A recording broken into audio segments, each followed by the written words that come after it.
Hey everybody, this is Rydo and we're back to Shadow of the Tomb Raider. Let's continue. Now, when I went to start to try and play this game, after leaving it paused for about, I'd say less than 12 hours, the game was locked up.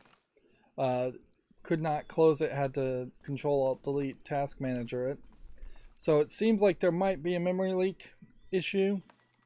That tends to be what I suspect is the problem with a lot of games when you start to see them breaking when you've just been paused for a long amount of time. That being said, it is also somewhat fair to say that they never test or care about what happens if you leave a game paused for too long. There seems to be no real testing on that on PC side, at least. And frankly, it seems extremely commonplace. So I'm assuming that this is some kind of challenge tomb. Yeah. We spent a lot of time in the last recording just wandering around this hidden city. But then there's a lot we know that is in this hidden city that we just won't really find until either we get our proficiency up for the monoliths or we get maps. But this is going to be straight up a thing. It seems like maybe the dive challenges in particular are maybe going to be marked. Maybe that's the idea of what these stars are doing, is that they move around to the next location if there is a specific location where you need to do something. We spent a lot, like we don't have quite enough points to negotiate better prices for the merchants, but it definitely seems like that is the move to do. But let's not purchase it until we do this hidden tomb, just in case the challenge tomb we do is this one. Your odds aren't terrible there. There's only, what is that, 1 in 5 chance, 1 in 6 chance, so that's not terrible. And then we've potentially got some upgrades we could do to use up resources. We've also increased our resources quite a bit. So I don't know if there's one particular to focus on. I guess my slight thought here would have been that this gun could be upgraded. Yeah, we've started upgrading it, so use some more resources to upgrade this more. And then this would require us to be able to get to level 4 upgrades. So compared to what is equipped, this gun has more accuracy, more reload speed, more damage, and a lower rate of fire and a lower ammo capacity, which all in all is probably fine, because I imagine, since we're probably about a third of the way through the game, I don't think I'm going to run into an enemy that is just a big bullet sponge. This one has been fully upgraded and doesn't have any opportunities, it seems, to be upgraded any higher. So if I was to try and upgrade any of these others, it would be a tall order to get any better there. Then seems to me like you probably just want to, for your own sanity's sake, upgrade everything you can. It doesn't feel like it's giving you XP though when you do any of this, So you really are just spending your resources just to spend your resources. The game is saving every single time you upgrade, which is not really necessary. Like, obviously, better programmers would say wait until you're out of the menu, then save. We were using this DLC Silver Strike, but compared to what I have equipped now, that would it would do less damage, but have a longer hold time and a higher rate of fire. None of the other bows are better than this recurve bow, which is just the default one. And yeah, apparently I need some more hides. I think that's wolf hides. And then I could upgrade this fire rate. Is there anything else that can be upgraded? No. And then weirdly, you get this reinforced knife upgrade by purchasing it at the storefront. We're wearing the blue Huron tunic, which has been given to us and gives us no extra resources, versus wearing the hunter's outfit or the explorer outfit, which would give us natural resources. And this really highlights how this tunic should just be a costume change, a skin, not a piece of armor. And really, I guess what it should just come down to is there should be some piece of jewelry, like a necklace or a bracelet, or just something on her belt if we don't want to go with jewelry as an idea that gives her a bonus, or just claiming bonuses and it visually not having an effect at all. We have one more thing also we need to craft. We've upgraded our quiver and 2 times. We've upgraded our satchel. Seems like they will upgrade the rifle ammo and the pistol ammo holder at some point. We probably won't ever upgrade the rope or the rappel wire though, but we'll get more things around that. Yeah, it all gives the feeling that a lot of the purchases stuff is way too disconnected from the rest of the game. Lacking any family of his own, each Taka will live with the parents of Yutu until such time that they have built their own home and hearth. Yutu vows to tie her coat to that of each Taka. She will bear him many children, which they will raise according to the traditions of both their peoples.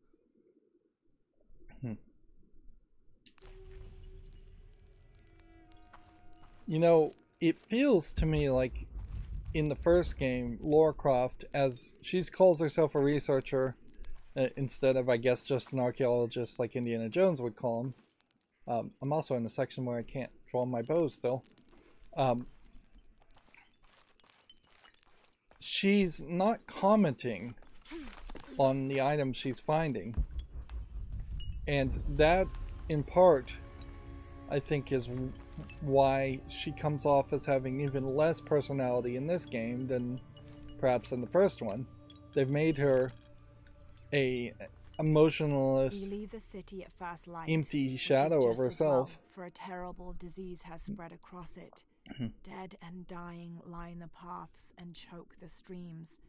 Many are saying it is punishment from the gods. Journal of Adelantado Perez.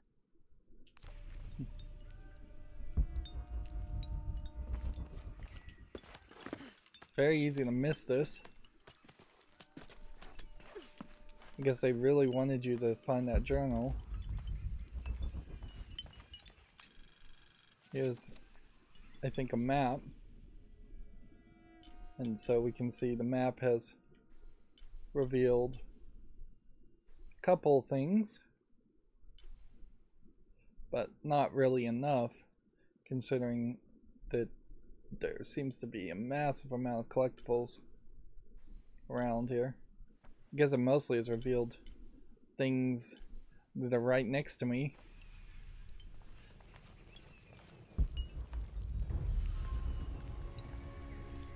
It must be up and down.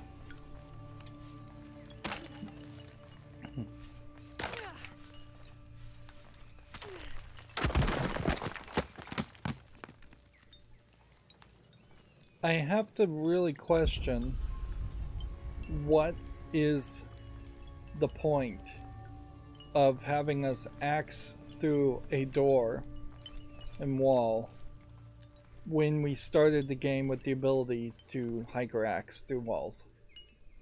That's not really gatekeeping anything at all. If they wanted me to have like the reinforced rope, then they could have put reinforced ropes over this for the reinforced knife to cut the reinforced ropes, or the braided ropes is what they're actually called. But the hiker axe walls would only make sense if we were being chased by something. 24th of November, 1603. I accompanied Andreas Lopez, a group of 12 soldiers and 2 molosses through the jungle. The directions the Jesuits provided to Trinity were excellent, so we discovered the hidden city with little difficulty. The natives of the city welcomed us warily, but we plied them with gifts, and they reluctantly allowed us to enter the city, unaware of our true intentions. Lopez has begun to search for the artifact while we distract the city's leaders. So we get different art there. I nearly jumped all the way to the other side, and I severely doubt the game intended for me to do that. But it sure would be nice if I could have started that audio and done the swan dive and run around back to where I was. And I wanted to do that now just to make sure, in case we come out a different section. Over there.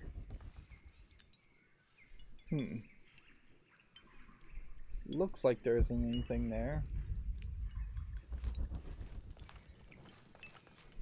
Yeah, you could definitely have just had this wall and squeeze this wall through as your loading section. And then now in an unknown challenge tomb.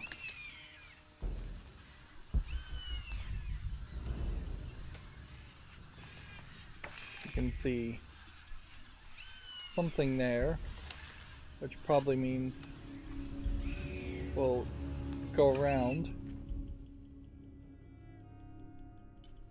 We can see a document and a mural. The game really does, though, boil down to this feeling that you should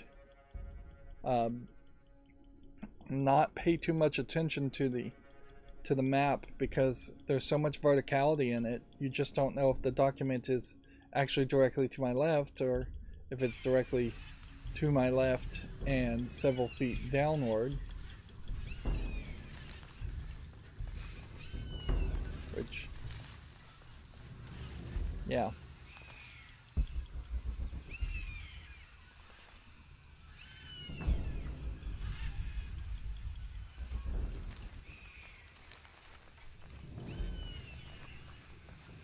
See, I don't know why it's encouraged me to view the map when the map is not revealed. Seems like we're probably going to do a challenge tomb around here and end up here. And as best as I can tell, we are supposed to swing and then hit X. And climb. The brownness looking a little different in the bright light.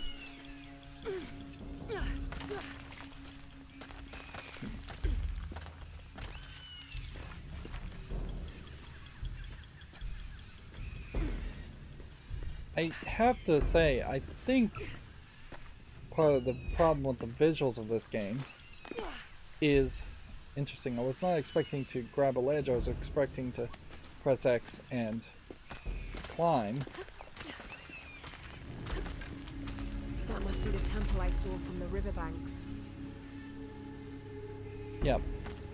I think this is kind of a consistent problem with at least first generation ray tracing stuff. Whoops. Is that the desire to have more reflections and more lighting paths and more shadows has pushed the game makers into more of a muted color palette than even what a natural color palette might have been in previous games. Video games have always been slightly brightly colored and cartoony, using just more of the color spectrum in a more creative way, I would say, than what you would just naturally tend to capture using a camera for real photography. So I'm supposed to press A and then A again, and that's, I didn't hit the A again part.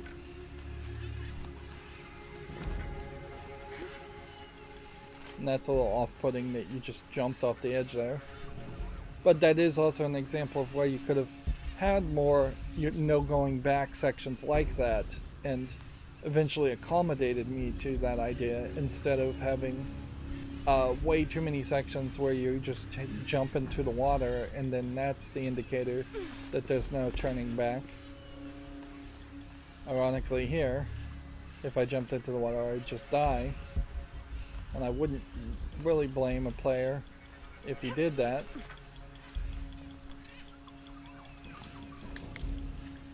I guess maybe the idea should be that you should establish that a foamy or rocky water is dangerous, but it definitely feels like there should just be spikes sticking out of all that water section. But yeah, here's kind of an example of what I'm saying. When you had light maps, which would have been the old technology, or at least one of the old technologies for pretending like the sun was affecting certain areas, certain surfaces, and making it brightly lit versus dimly lit, that you had an artist's hand, an artistic hand, deciding the brightness and the color and whatever appealed to an artistic's human eye. Whereas increasingly I think they've just left it up to ray tracing to decide that the sun is coming through a canopy over there and it's going to leave these shadows, and then they're barely touching it or they're not touching it at all and just letting a computer do it. But because they're letting it, on top of that, because they're letting a computer do it, they're not looking at things in the final product as much as they should, and putting the care into it. So almost certainly before the idea of ray tracing existed, you would make these trees a little bit brighter, a little bit greener. It would be part of an indicator that you're supposed to go this way. You would make the stone perhaps a little less gray, or you would make it even more gray so you would not pay attention to it. And generally the idea of having the white paint would almost certainly have been done better. Like, they're doing a really bad job as far as giving me indications of where to go a lot of times. There we also heard the audio glitch as we entered a new area, and that is very consistent. We've heard that at least 3 times now, where the audio has just glitched when loading a new area in, which tells me that the audio engine is not running properly in parallel to the level loading engine. During football matches and ruin them with their aggressive tactics. In retaliation, the hero twins lured them up a tree which never stopped growing, preventing Hunbats and Hunchoin from getting down. The hero twins convinced them that they could use their belts to climb down, but this turned out to be another trick, and the belts became tails, turning the elder twins into monkeys.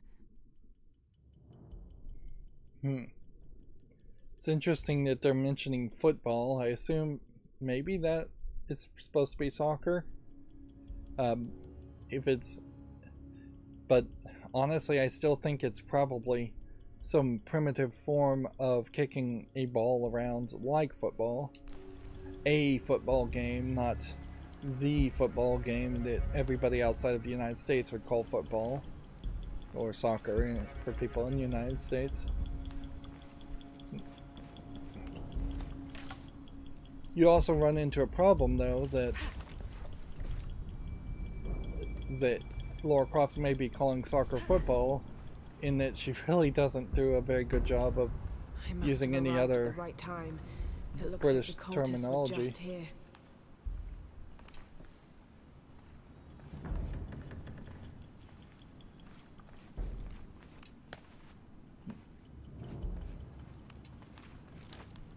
Right, bunch of resources. I'm just gonna come back down here for a second to make sure I found everything.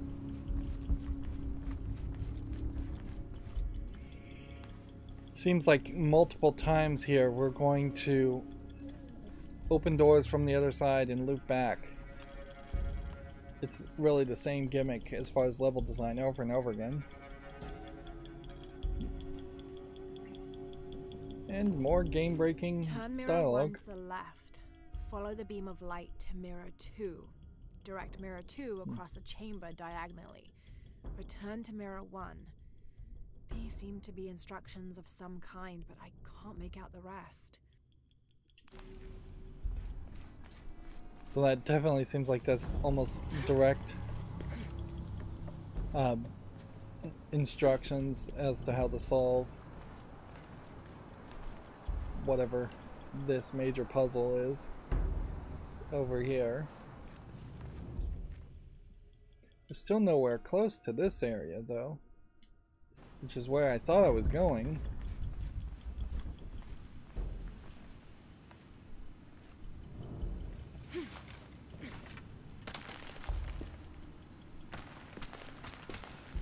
Inherently, I kind of wonder if verticality of... Look, the rope is not even rendering.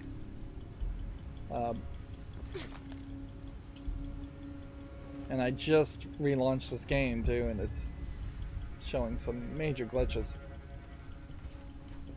I don't know if it isn't really more of a case that this kind of verticality just doesn't work for video games, and that's why 3D platforming doesn't work for video games. Like, the falling to your death aspect may just be too frustrating. Even in Mario 64, I would say the falling to the death parts and falling off the edge of the screen parts were fairly frustrating.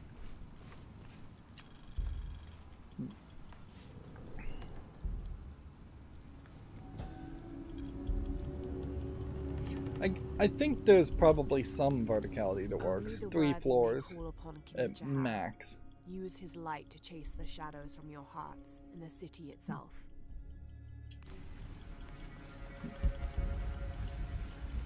It's very weird to have different monoliths with different languages on it, but whatever. It implies that there's like 3 different cultures all living together or living at the same place over time, which is, I guess, somewhat believable. And so we're crawling into the actual puzzle area. Amazing. This must be where they perform rituals honoring the sun. Yeah. I 4 think this mirrors, room each with a different marking. They're numbered. probably... This is mirror 1. I'll need to go through the central pavilion to reach the altar. This is probably as tall as I would want in level in a game. Maybe high enough that I could climb on top of this device but low enough that I could fall in the water and be alright. Although, really the water should either be on fire or it should be like green and toxic to show I'll need that to go through the central pavilion to reach the altar. I can't touch the water. I think I can not touch the water.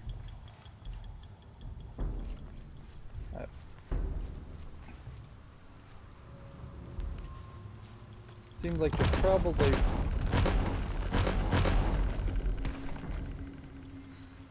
in some way forced.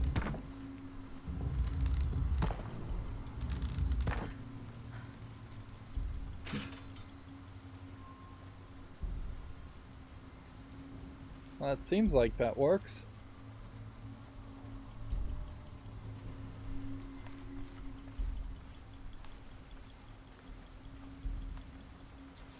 We've hit a level of magic in that we have just devices that turn because of light. Need to create a path to Mirror 3. Seems like she's straight up just going to tell me the solution This is Mirror every time 2. I look for resources. Create a path to Mirror 3. Here's some resources. It seems very much like you could stick your arm through there and grab those resources, but the game won't let you. Which is a great argument to not put resources on the other side of doorways. Pretty much ever in a game.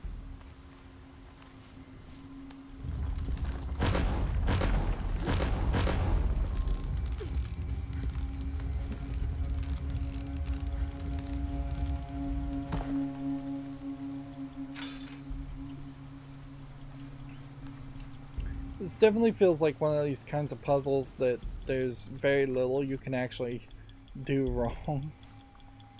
Interesting writing on the top of the roof. Almost certainly you'd never see it. A lot of people wouldn't see it. Another incredibly long jump there.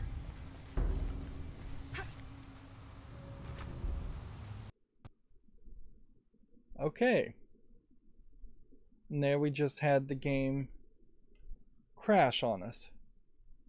What has changed that we're back to crashing now?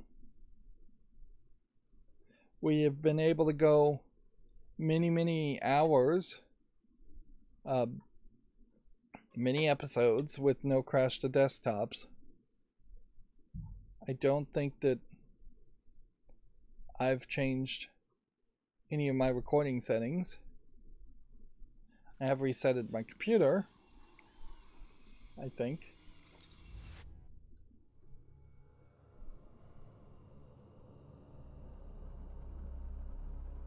Perhaps I should take it as a notice that if the audio hitches, that's possibly the beginning of the end as far as when a game will crash. Or,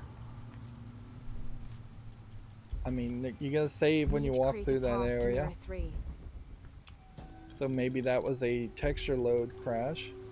That's also believable. Canoe, which carries Maya's souls through the underworld and into the sky, is directed by two gods. Old Stingray Paddler sits in the back of the canoe and handles the duties during the day, while Old Jaguar Paddler sits in the front and takes care of the night shift. These two gods symbolize not only light and darkness, day and night, but also the interdependence of all equal and opposite forces. It's believable, certainly, that we're a third of the way through the game, so we're loading in new resources, new visual textures. Need to create a path to Mirror 3. Seems like we aren't ever going to open these doors.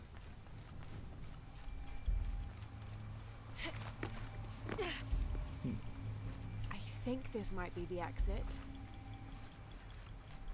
Yeah, the fact that she has to say, I think this is the exit, so you don't accidentally walk the wrong direction. Can't make it across. I'll have to backtrack. Okay.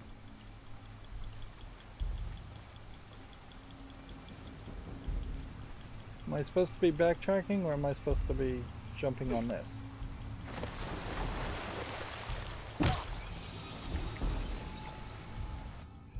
Well, is it better that you hit your head on the rocks and are lovingly animated with a death sequence like that, or... Can't make it across. I'll have to backtrack. Or is it just as bad as seeing lovingly animated death sequences in which you get stabbed with spikes?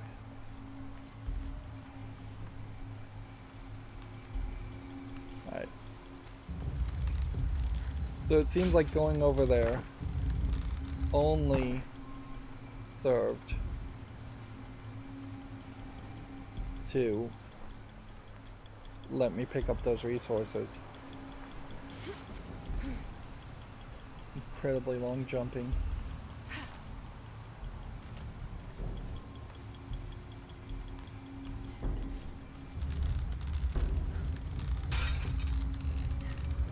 Clearly, if I was the developer of this game, the director, I would at some point say, hey, you guys need to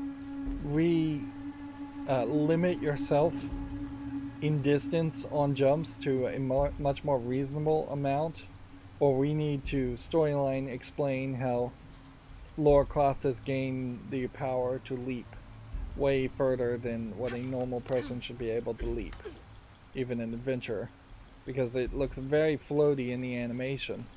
And almost certainly the 3D animators who are making the jump animations would have noticed that. They should have mentioned it. Create a path to Mirror 3. They were probably ignored. You could definitely give Lara Croft some backstory. Need to create a path to Mirror 3. By giving her that backstory, I don't know why we needed to jump to that.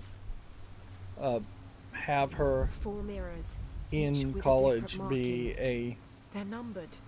professional long jumper. Yeah. And frankly, I wouldn't be surprised if actually there is some kind of statement like that, that she was her college's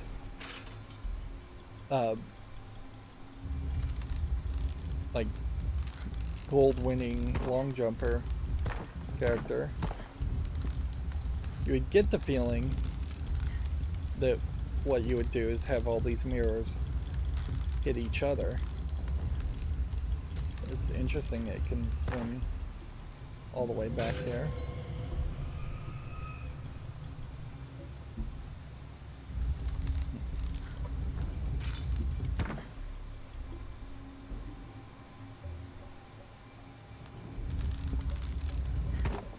I just don't know what the point of any of this really is getting to. But the audio feedback seems to indicate that I'm supposed to be doing this. Although, notably, it seems like maybe I don't need the light to be pushing on that one.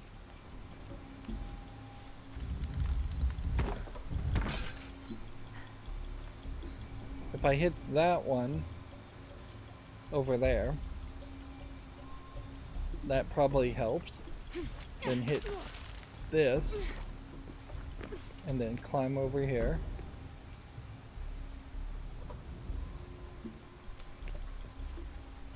Interesting.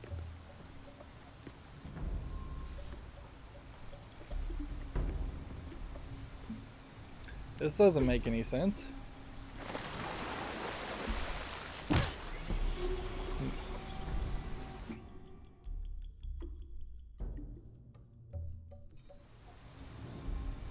Okay. Can't jump that way.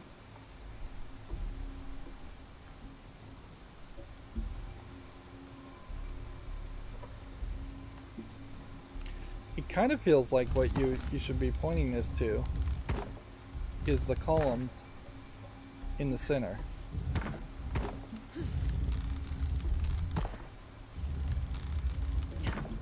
We can't hit that one.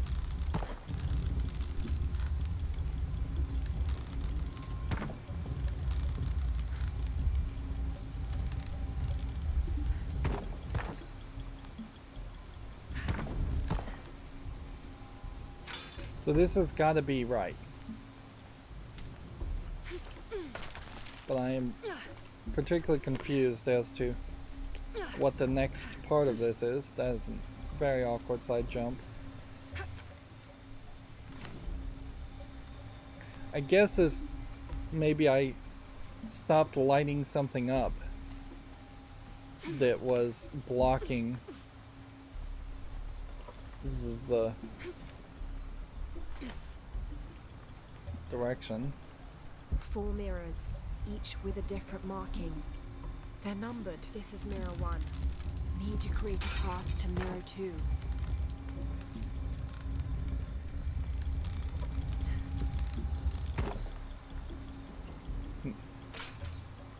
Yeah. So there's just a recursive solution here. That was an awkward landing. Very obviously, they shouldn't have put the ledge that close. Okay, so whatever the light over there was hitting before lowered this bridge, which blocked this. Which then puts me in a situation where I guess I'm pointing it towards that.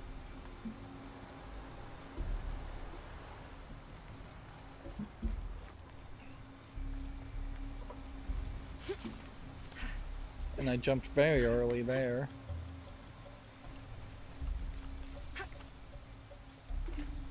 At a certain level though, I guess I am fairly happy that we don't have games. Can't make it across. I'll have to backtrack. Like, we don't have games like in the old days where you could push the A button just slightly too late and die. There was definitely a lot of games like Another World is a great example of that, or Prince of Persia is another great example. It's just incredibly difficult games because the controls are not forgiving. I won't say the controls for all the games were wonky per se, but they were definitely not forgiving for slight off timings. Okay.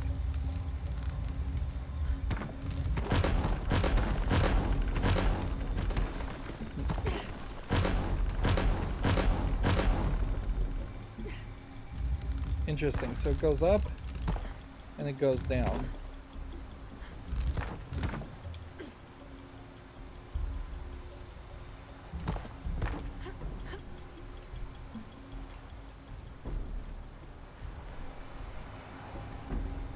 Which maybe that does mean I'm just supposed to go downward or raise it back up. We're perhaps approaching a few too many different variables.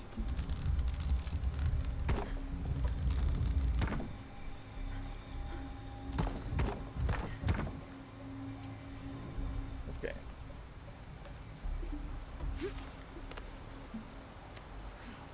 It doesn't quite feel like that mirror is actually lighting up the section. But I guess it's close enough. I guess this is the idea that jade is somehow magical and can,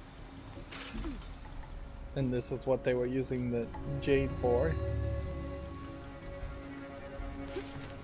But anytime we get the little violin music, we know we've done the right thing.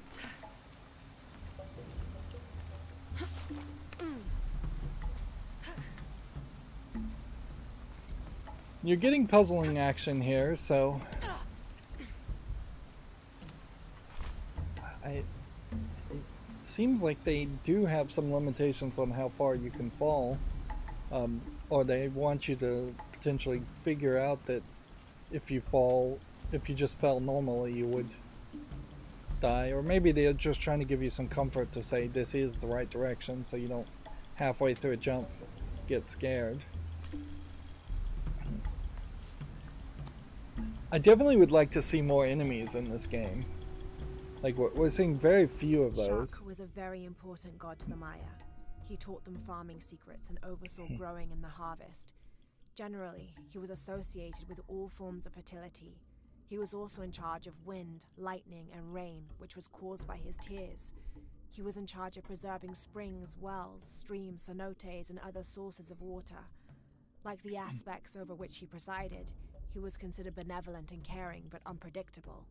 Physically, Shak was depicted as a reptile with hair tangled in unruly knots, and his colors were white, red, yellow, and black, representing north, east, south, and west. Interesting colors representing a cardinal direction. This must be Mirror 4. Need to create a path to Mirror 2. I guess what I'd like to see happen is I would like to see a level like this. Can we even bring it up on the map? No, we're still not seeing anything here. After you've solved the puzzle, it would be a really great time to have some kind of enemies show up. In this case, I would guess the Trinity cult leader characters. It would make a lot of sense for them to, say, be on the edge, and then I would have to bow and arrow shoot them, and they would potentially try and shoot you. You could have a fast-paced escape sequence also where they're chasing you. I don't inherently hate the idea of I think that's literally the solution there.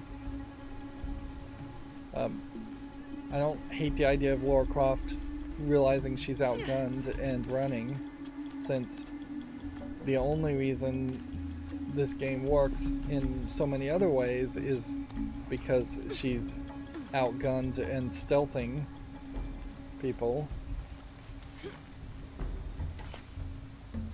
And actually, if you look at the Indiana Jones movies, it's fairly commonplace that Indiana Jones is fleeing for his life. It would be kind of shocking to a video gamer that the correct solution is to run away, but you correct that just by saying, I've got to get out of here, I'm outnumbered. And see, she was telling me to put the mirror back to Mirror 2, and that's just not the solution at all. So she's not giving me hints that make sense to me. Now to find a way out of here. So now we've increased the amount of natural crafting resources gathered from each source. Alright. There was a corridor near Mirror 4.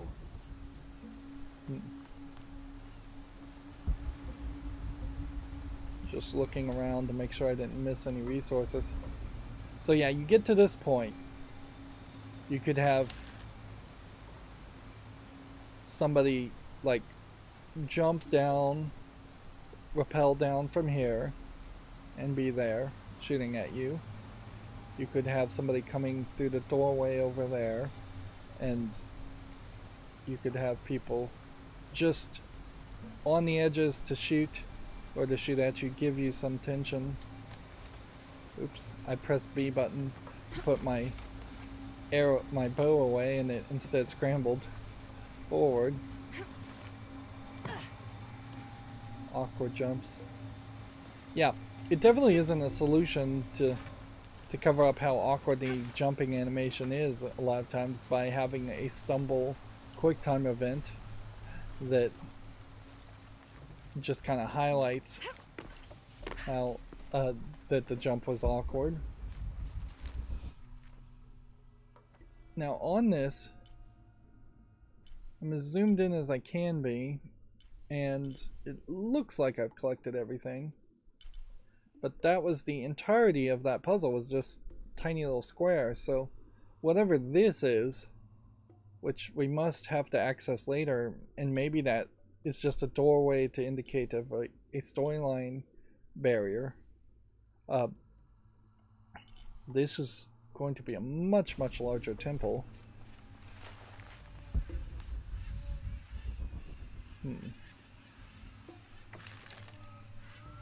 Okay, I can shoot that. Question is, then what?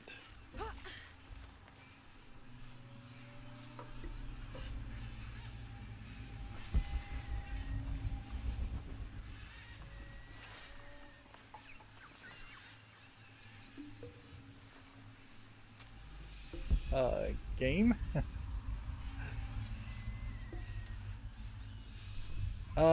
Apparently I can just make this jump. That seems to be what they're saying. That definitely doesn't feel like a place where you should just be able to make that jump. And I don't really know why you would even bother to have a pit here in this case. It's almost like the level designers just are working completely independent, and they said, hey, let's put a pit here to, I mean, I don't even know what you're really accomplishing there other than just frustrating people.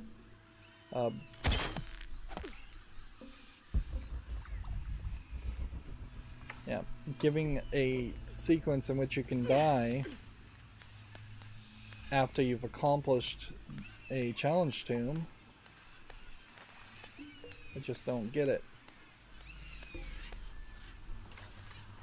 And I guess they probably put a ledge here just in case you press B too early. Then this dark brown. It'd be so easy to just have white chalk pigments in the climbing sections. And storyline wise, that would explain why we would see so much white paint in the first place.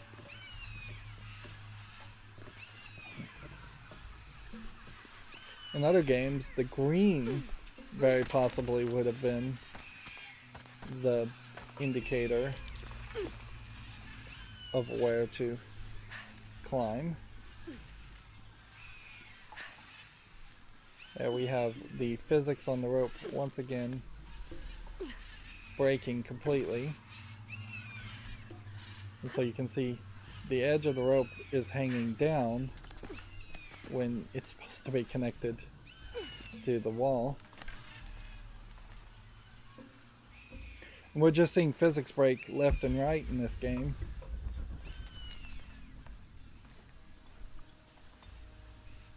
Okay, so we started here.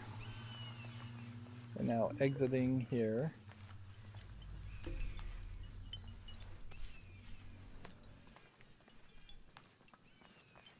No save until we walk a little bit further. It probably is easier to do this and dive, although I didn't actually accomplish a dive there, than it is to walk downward. Yeah, and I just don't get this. This feels like either this doorway opens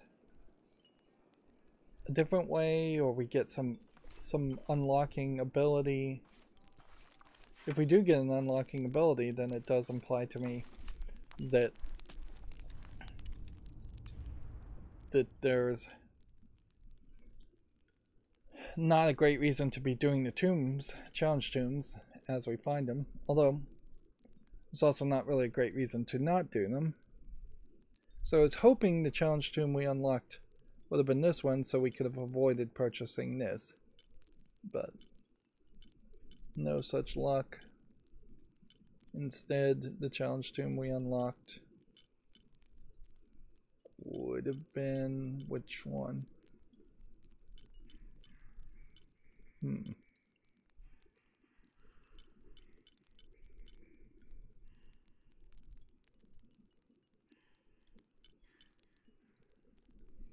Let's see.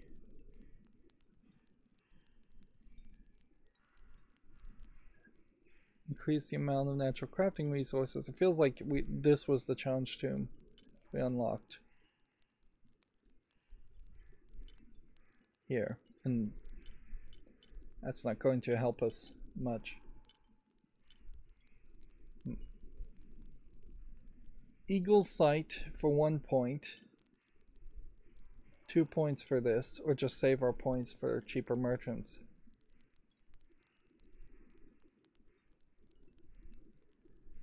Odds are we are going to need to purchase this, but until we have one more skill point, it doesn't actually make sense to do that. And then I would assume I have not collected anything to craft anything else.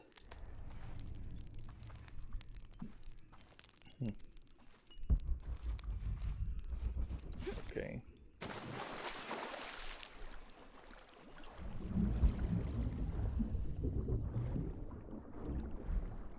There's no telling whether that was there before and I just missed it, or whether that respawned. And there really wasn't enough resources that we picked up in that challenge tomb that would have justified changing our outfits at the campfire, doing the challenge tomb, and then needing to change the outfit again. See if we can find this document. Yep, it's right under my nose. Villager claims to have seen a strange creature in the streets. They followed it to a walled-in alley where it disappeared. Citizen described similar experience in Upper City. Woke to discover something trying to climb in a second-story window. When she yelled, it dropped to the street and disappeared. We'll continue to monitor.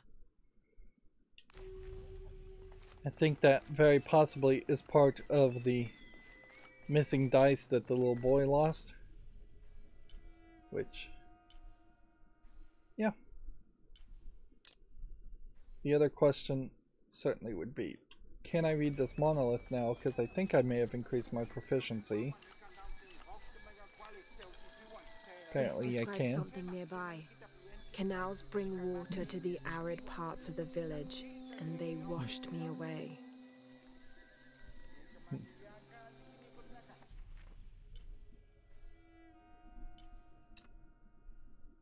Interesting, I can't put a toggle here.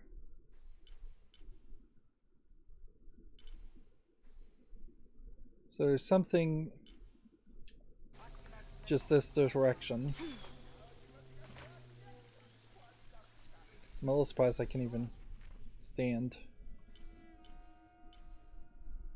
on the edge here.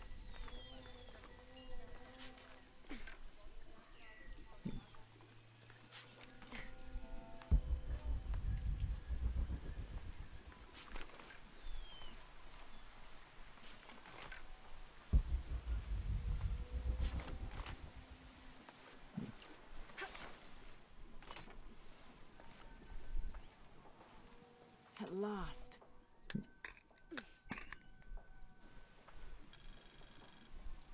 Well, that was way too easy. All I did was just follow the water and then found the thing. Now, are there more feathers that could be collected?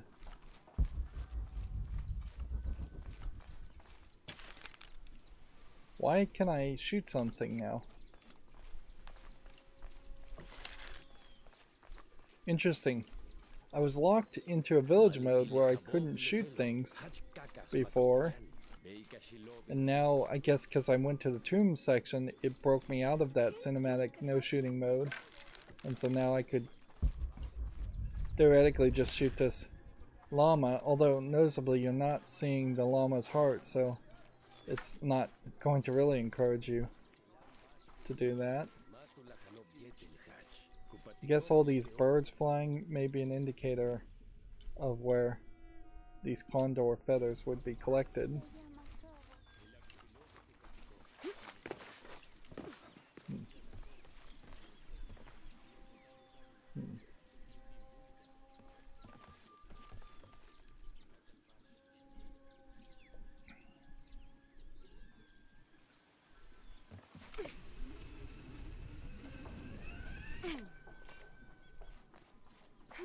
Seems like you should be able to just jump over there.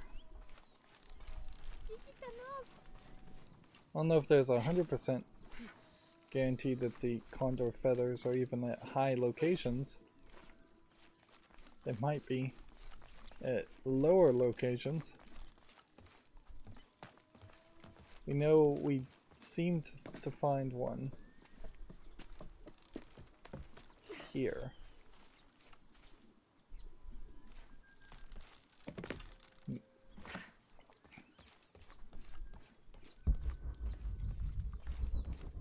This is where potentially getting more survival site might be beneficial too. Yeah, I don't think it's really worth running around. I would have to just keep my eyes upward and see what we could do. See if there's an obvious place.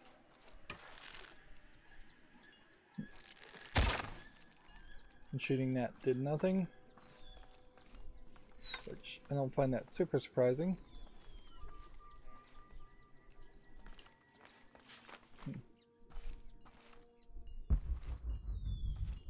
I mostly collected everything in the city.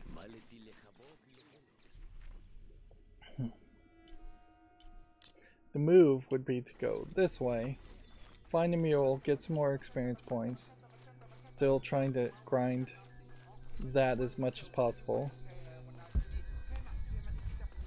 We saw them mention the upper city, and I don't know if that means they just kind of consider this part the upper city, or if there's a whole another city called the upper city. Both seem somewhat believable.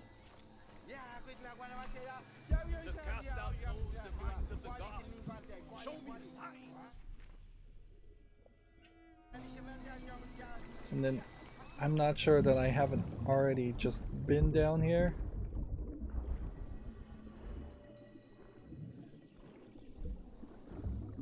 Because there's several wells like this. Yeah, and we've already been to this one and mined it. Although I'm not 100% sure that you don't get regenerated resources. I might find eventually that just searching the same place twice pays off.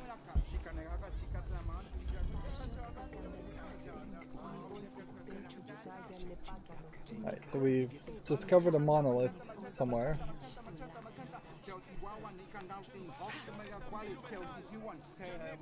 We can't read it yet.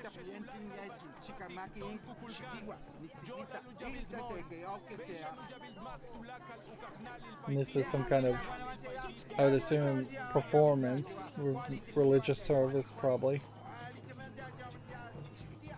Or it could just be something. And here we have a mission giver. Are you Pisco the Dead? You can see me?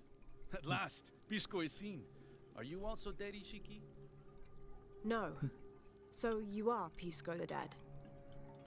I am Pisco, servant of the gods. I'm Lara.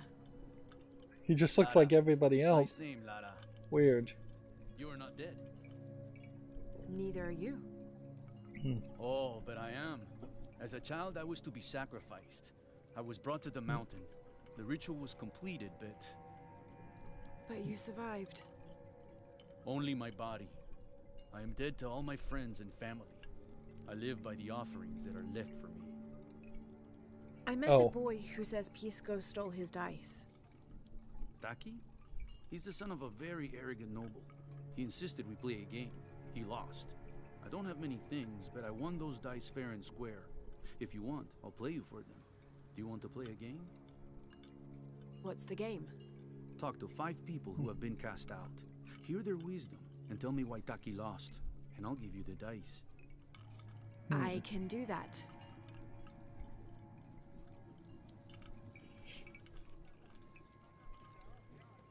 So there's these outcast characters. Interesting.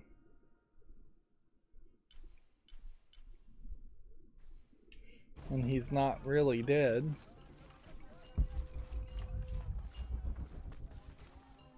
There's a treasure chest we can't collect. It's far too much of this. One of the oldest games in America, played by all walks of life. Players were known to gamble all of their worldly possessions over a single round, from blankets and precious stones to their homes and even their families' freedom. The god of art and games, Mackerel Shockdal, is considered an active participant in the game, responsible with bestowing offerings upon the winner. So much on the line for a simple game. Some things never do change. Interesting. Never seen that before. And I've seen a lot of board games.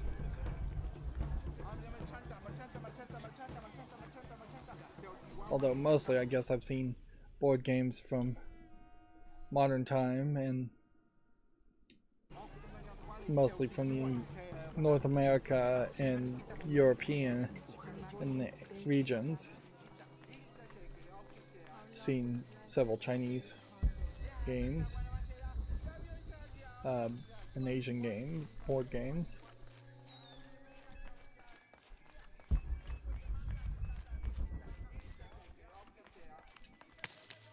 So I'm getting 3 resources right now without using the hunter outfit. I'll probably get even more.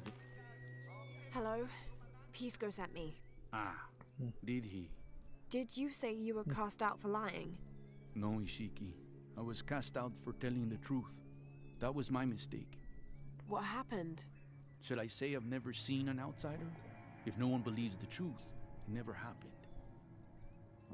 What outsiders? They dress in black and have strange weapons. They hide gold. I told the cult about the gold and the outsiders. They cast me out for lying. Lying? The gold was for them. One day, the cult will be exposed for its hypocrisy. So what do you do now? I lost everything, Ishiki. My position, power, reputation. But it took me losing all that to finally see. I had no purpose, no calling. And you found one? Yes. I serve the future by protecting the past. Queen Unuratu's line are the rightful rulers of Paititi, not the cult of Kukulkan. Everything I see, everything I hear, everything I know now helps the rebellion. A worthy cause.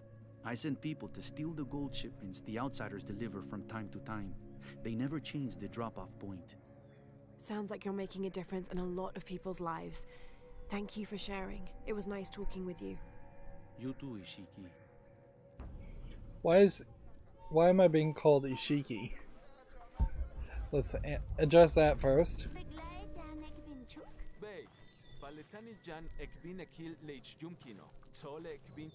That would have been a really long conversation too if we had the immersive language on. I am here, so next one should be fairly close. Seems like I'm supposed to jump to that, but I don't see how I could. Oh, you jump here and then you would swing there. It's really not the direction I want to go, but I think I'll do it anyways.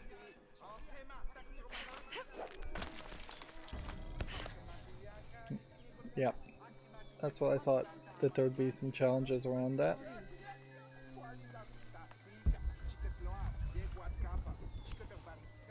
Hello.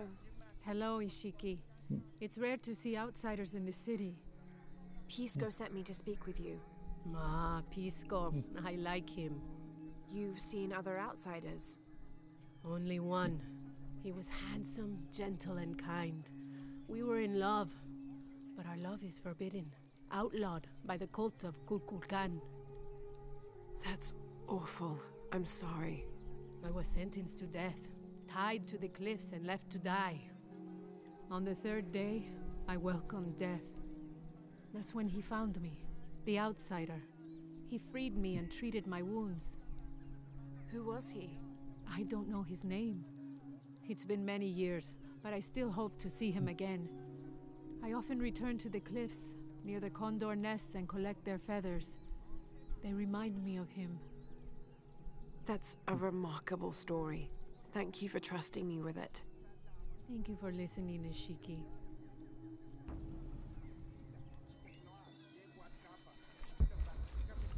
So we're in this whole side quest, and can't really put a marker, which would be very helpful if I could, to point me in the right direction. We're doing this whole side quests and getting way more story, although weirdly it seems like you have to talk to these two characters first before you can talk to the last character. There is no third green circle being indicated, and apparently the map has been updated. I don't know what it's been updated with. It seems like maybe the gold may have been added here and the condor may have been added here, so we're getting one specific thing for each conversation.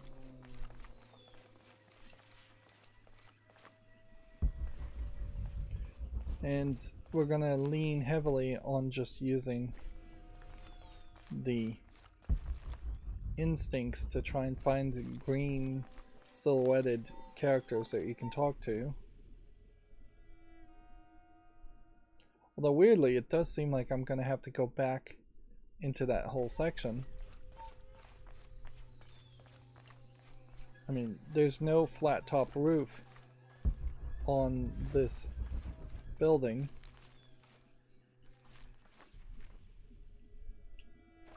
So it's either go through this building and swim back to the challenge tomb area, or it's talk to somebody down there.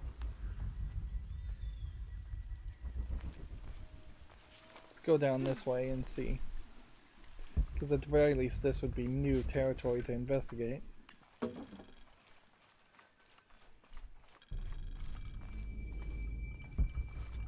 Yep. Got lucky there. It's so momentum breaking though. Unuratu approached the throne. The game really is just this. Beside it, but did not sit. Walking around, Why talking do to we people, continue finding to believe this collectibles. lie? She asked the crowd. Kukul Khan controls this city, and I will no longer wear a smile and pretend it is any different. I will not be his puppet, trotted out to wave and smile. The guards cut her off quickly and ushered her away. Then they advanced, with weapons drawn to disperse the crowds. Yeah.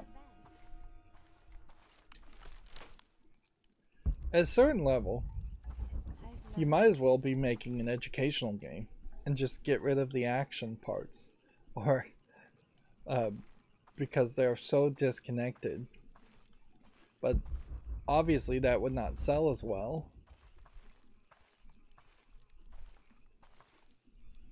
But yeah, you could definitely dumb down the games in this rebooted series by a large amount. Like, get rid of the vast majority of these collectibles and this backstory, most of which does seem like it is not really connected to the story that's happening right now. It frankly seems like it was written by some actual researcher in the real world to give you like a 1-second description of a 1-paragraph description of what's going on. The important things that are 2 or 3 paragraphs could stay, but you could cut out about 2/3 of this and just have regular collectibles as far as just resources. The game has too many resources also, So combining that wouldn't be a terrible thought. Like the whole system really needs a desperate rethink as far as how are you benefiting from collecting documents, as far as either getting enough XP for it to matter or enough resources for it to be used to upgrade or craft items. Mostly I think gold would just be the thing. You would just have more gold and have more of a merchant interface. Hello. Are you one of the outcasts? Yes, Ishiki. I'm Chaska. I'm Lara. Pisco sent Now, me. this Pisco character's the model Send you looks to me? completely the Did you same lose a game of to me Monopoly? as the other No. lady a boy we just Taki talked to. lost his dice. I'm trying to win them back for him. Pisco wanted me to talk to all those who've been cast out before he gives them back to me. I'm surprised he didn't try to play you for them. He is. Ah, well, all I can tell you is this. Like Pisco, I was cast out. I lost my job and my position. But not because of an accident, because of something I did and would do again. What happened? Long Do you pause have any there. children? No. Neither do I. I did not receive the blessing of Ishel. But for my mistress, I was the midwife for her 3 children. I loved them like they were my own, until I lost my position. What did you do? I'm a thief, Lara. What did you steal? A jade necklace. Why? The youngest, Kiara, she saw the necklace while visiting a friend. She took it. They were coming for her. They would have cast her out. She was an only child. I said I took it. Only a child is what the subtitles say. My Not mistress an took the only. necklace from me and threw it on the floor, breaking it. And cast me out instead. I'm so sorry. Don't be sad for me. I would do it again.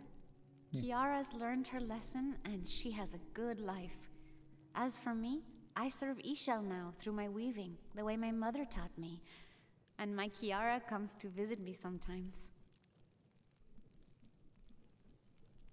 Thank you for sharing that, Chaska. Kiara was lucky to have you. Be well, Ishiki. So, yeah. Voice acting there, inaccurate to the subtitles and inaccurate to the story. She said that she was the taking care of her mistress's 3 children. She mentioned that the youngest of the children stole the necklace. In the next sentence, the voice actor said she was an only child. Like, so obviously the voice actor's not even paying attention, but that's not even on the voice actors. That's the director. Somebody has to listen to the voice actor lines as they're read. And perhaps that is in part just a case of them being so enticed with the immersive audio that they aren't even paying attention to the English language audio, which really needs to come first. Just for like understanding and accessibility reasons.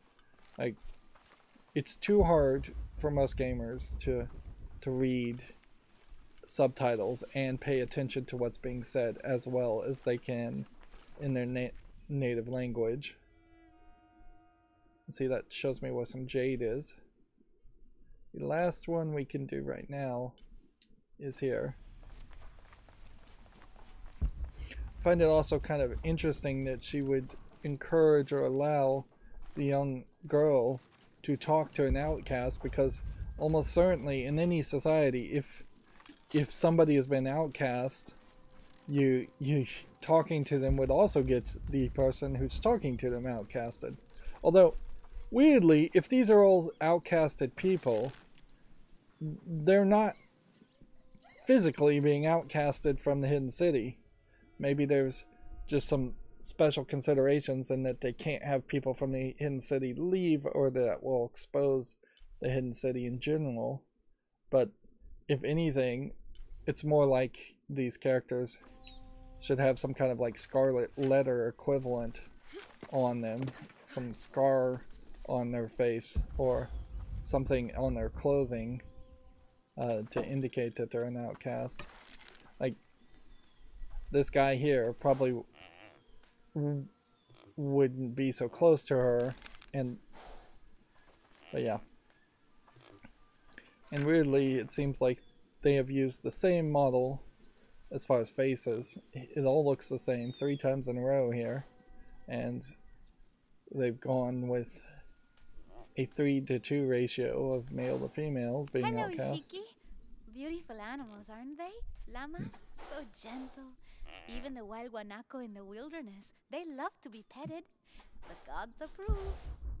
Oops, that was just somebody, some normal person to talk to.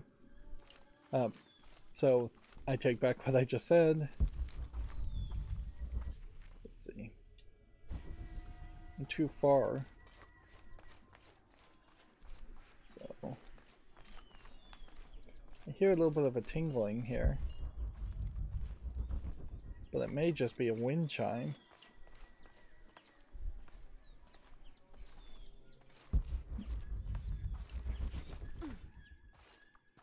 White capybara. Both a blessing and a curse. Hello. You get a much you different an outcast? cutscene Yes, here. Hello. See heard those you 3 talking about a lines white on the capybara. chest, Oh, not just for one. instance. There are many of them. That could be the mark of the Pisco outcast. sent me to speak to all those who are Or- cast out. You're a hunter. Marker on the I am face. now. I was once a farmer, but that wasn't the life for me. I felt trapped.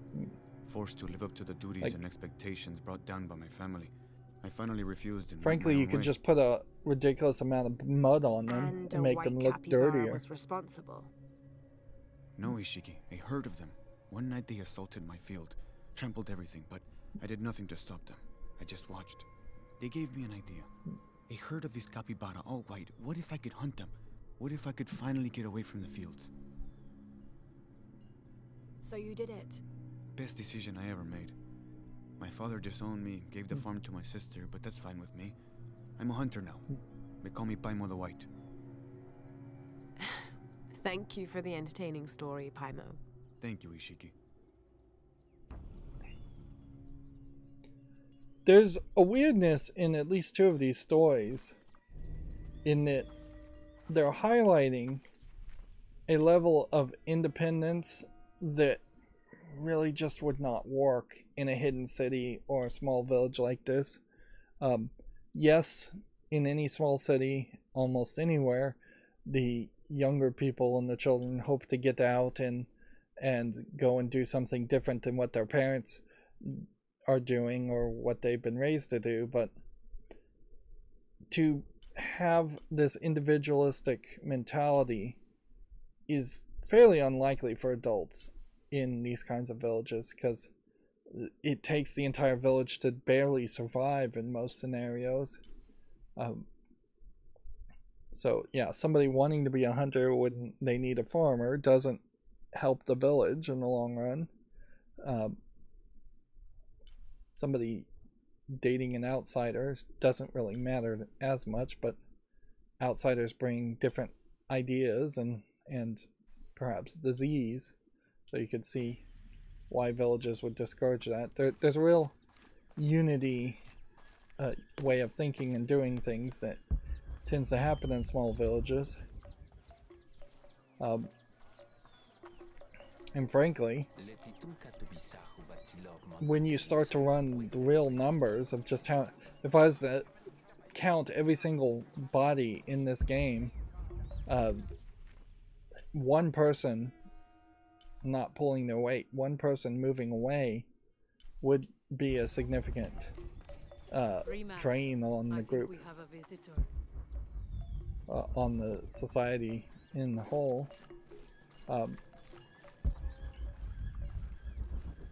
Rugged individualism only starts to Rimac, be I think we have a visitor. somewhat viable when you have tens of thousands, if not millions of people in your society, and arguably in modern times your society is not just your city or county or even a state, it's your entire country. The United States citizens' society is probably more the United States than their city, their county, their state. Although there are slight differences in opinions there, certainly. Or wide differences in opinion, let's be honest. This is the last conversation. Hello. You're Lara, aren't you? If you're an outcast, why are you so well decorated? I'm Moreika. That was the second time I heard your name today, Lara. The cultists are talking about you. You're the one who started the cleansing, the one who found the key of Shakshel. I am. Oh, don't feel bad, child. The cleansing was long overdue. It must be decided. Do we continue or begin again? That's not an easy decision. Did you hear that, Rimac? Deciding the fate of the world is not easy. I like this one. You're right, Lara. It isn't. And if the cult of Kukulkan decides, they will enslave us all and call it protection. Won't they, Rimac? He's just not gonna say anything. The cult is acting out of fear. Fear of what? Fear of the outside. Fear of change. But the same threats that are outside are in all of us. Fear is the enemy, not change. Change is the only constant. But look at me rambling on, Rimac. The lady must want to buy something to help in her search. So apparently she's a shopkeeper. Was not expecting that. And I don't have any money. Apparently we just have to buy the Ascender. Can we afford to buy it? I mean, we'll try here. Enjoy. We have a couple of things to sell. Good deal. And then we need, oh, almost 1,000 more, 800 more.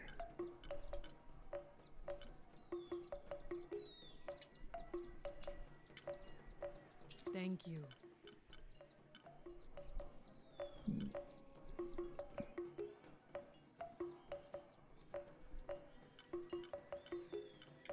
I guess it's probably fine to just sell Enjoy it. these. Thank you. Enjoy it. Other things would be outfits, and then lockpick at 2,800. I don't think we're gonna be able to afford the lockpick here. So let's just hope. If you need anything else. So I'm not sure if she really is an outcast lady, but the idea of outcasts all having like red and black face paint on there would make a lot of sense. And I almost wonder if this green frog is an indicator of where merchants will be eventually.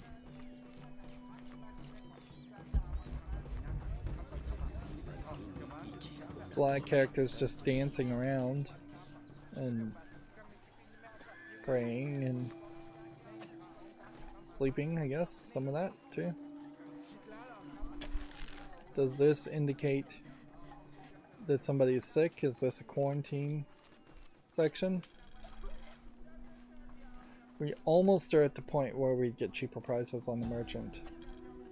So I could have really run around some more. Heralded by the column of flame burning through the night, and the destruction of our temples, and the warnings of the weeping woman and the two-headed man, The strange warriors astride great deer arrived with the rising sun. They murdered the weak leaders and claimed the land and the people as their own.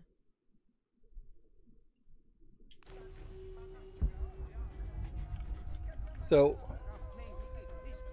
it does seem to me like you could do the whole story part of this game without the Ascender. Legend is that the Ring of Seven stand guard over riches, but I've looked all over the place and I still haven't been able to find them. It doesn't make any sense. Why go to the trouble of making up a riddle and then not having it pay off? So, you can see there's significant value in talking to people now, and that implies to me we probably won't find too many maps for the Hidden City in favor of being forced to actually talk to people.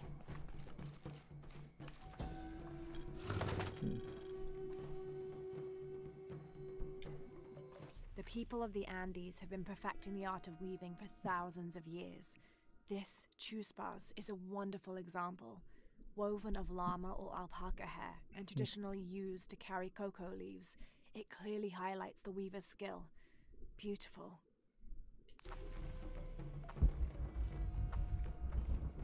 I guess that does point out an interesting thought. We still have yet to find tunnels connecting these wells, even though I've been told a couple times now that there are tunnels connecting these wells.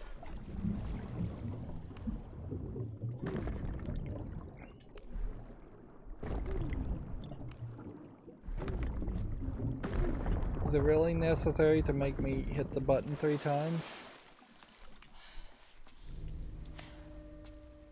There's a map. Just somebody stuck. Adding several more things to be found. So we're at like 15% complete as far as the Hidden City is concerned. And we now have a skill point. And that seems to go in a direction.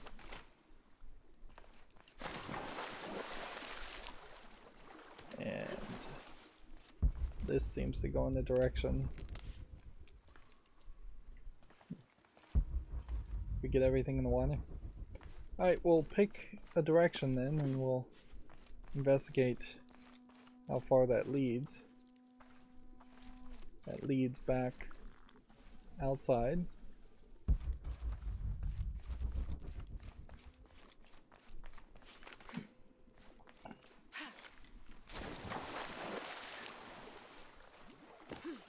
So then we'll go the other direction and see where this leads.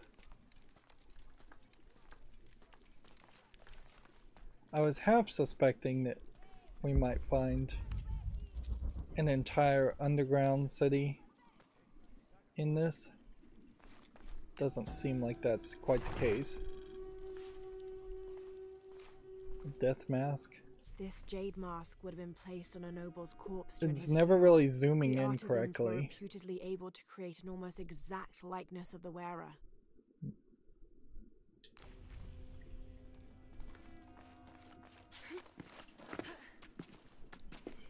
guess the idea of a death mask does make some sense if you potentially wanted to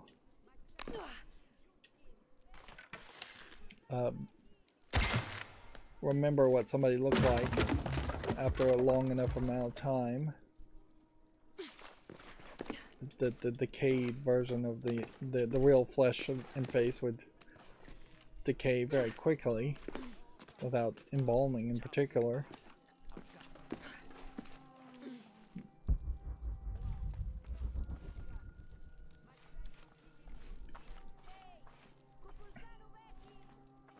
I feel like, though, if you are going to have sections like this that interconnect,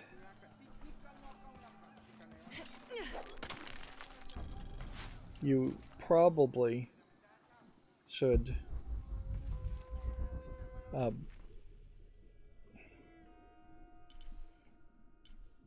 I guess you probably should have like some stealth sequence at some point where the cult is following you. See, that would be interesting but difficult to program, certainly if you had a big city and every now and then randomly the cult guards would appear and you would have to stealth around them without killing them, or kill them and as you stealth around them.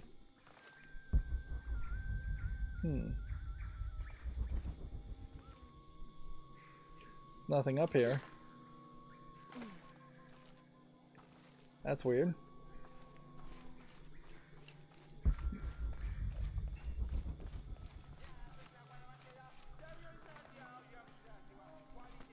This may move the story forward.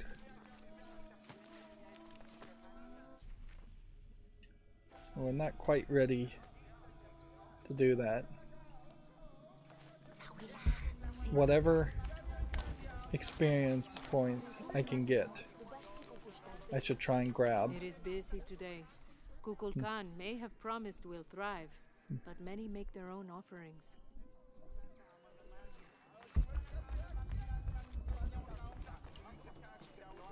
There's also just an increasing amount of hides that I can collect. Can I get on top of this building? I'd suspect no.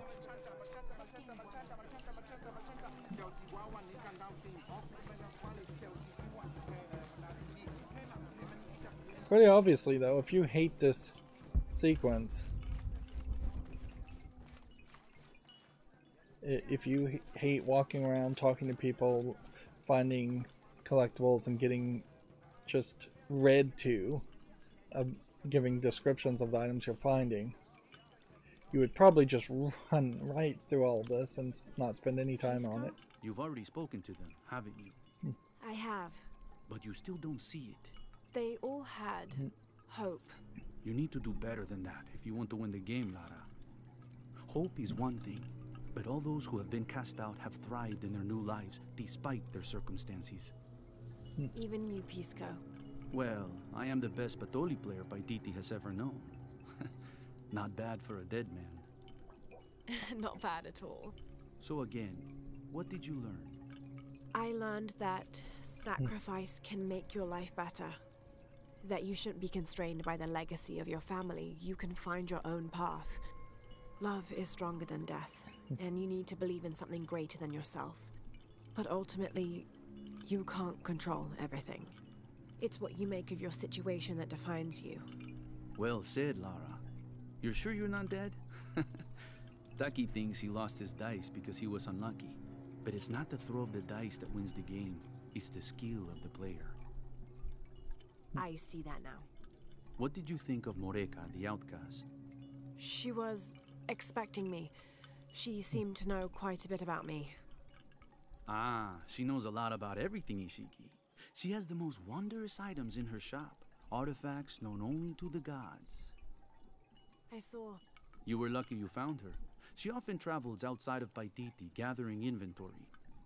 She seemed the most optimistic. Of course she is. We have a saying in Paititi. We all create destiny.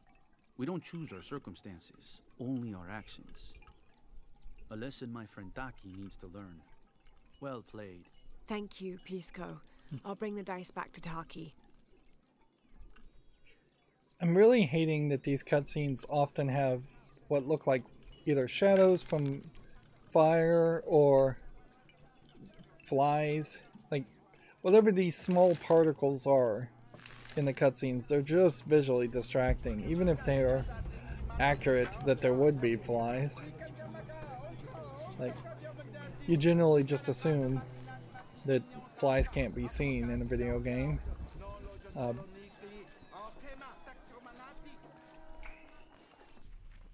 So, finding the boy, he I think was right about here. See, he's like a guard, and can't really do anything with him.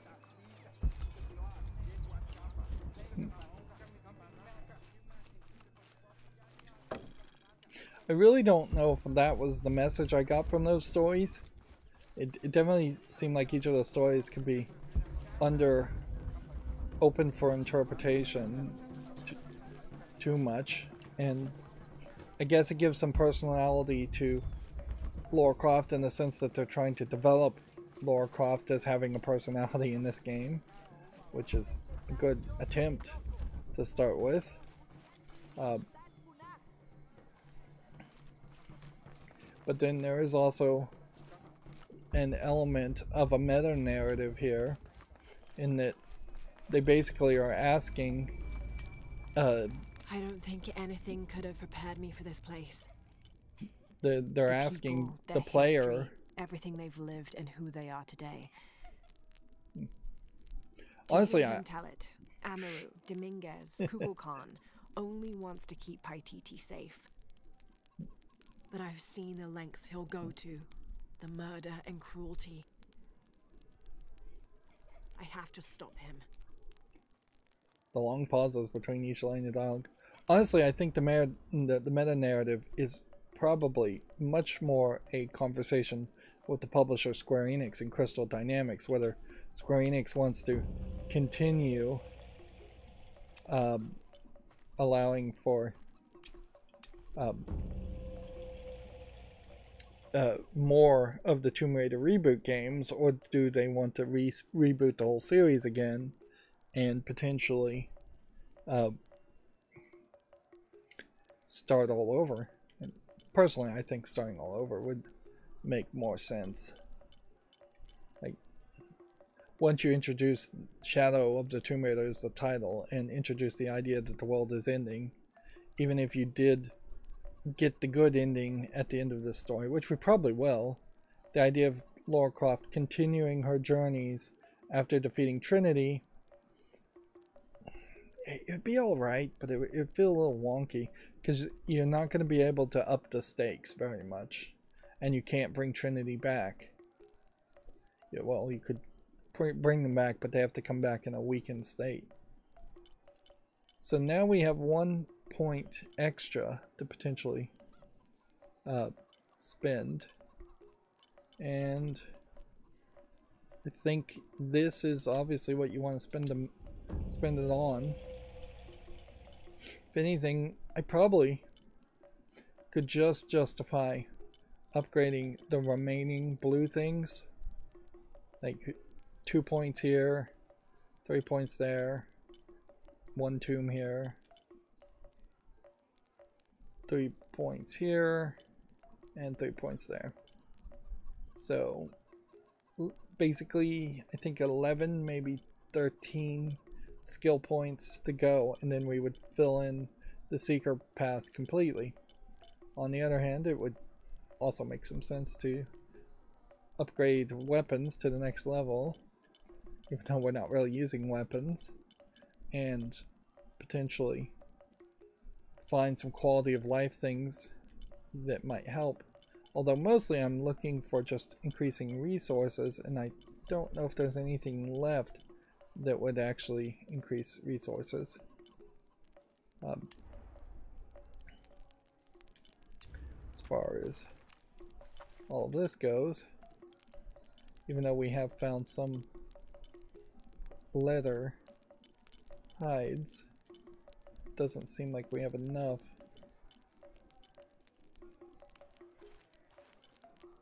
And we have now the Ascender, which looks really big. The Oathtaker's bow has an upgrade that can happen, so I guess we upgrade it. And then this one has 2 upgrades that can happen, so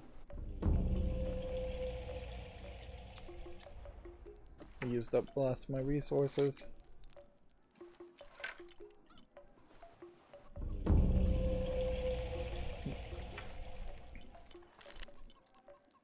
I don't think any of these bows are better than what I have, though.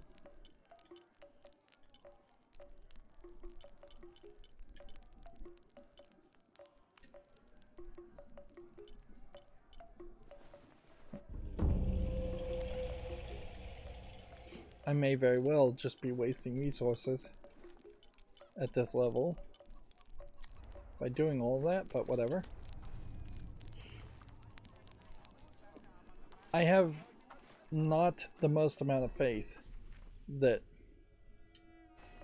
when I run into a kind of randomly spawning cache of supplies or salvage, that it isn't actually increasing the amount of resources I get based on how many resources are in my inventory. So potentially, and this is just speculation on my part, it's there might be a balancing element to it that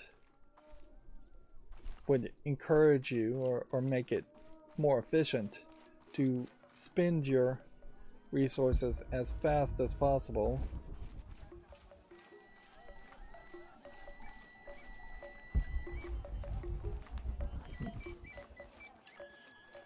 Let's see, when we pick this up, normally it would be like 2.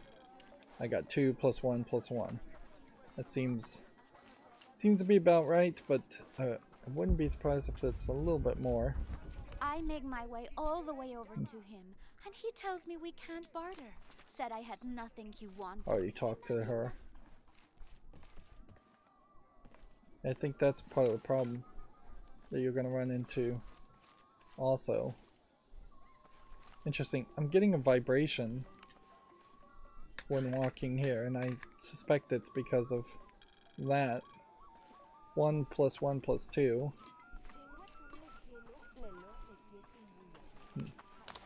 3 resources from this now. I'm a little surprised that we don't see anybody shearing a llama. This seems to be the only place I've seen them.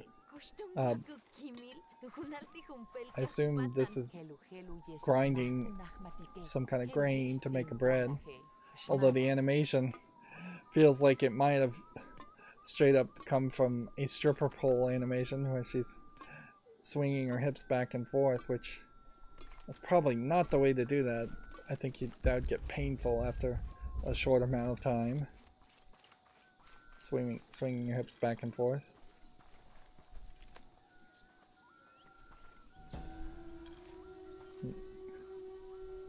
The pilgrimage came to a fork of 2 rivers and decided to settle. They erected 2 pyramids and began their new lives as protectors of the box. We haven't seen anybody mention the box in a very long time. Whoops. Bumped into somebody.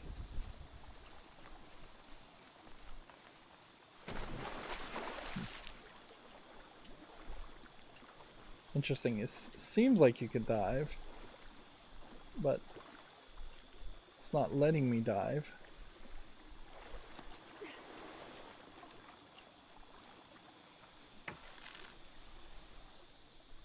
Kind of seems like you could go through there.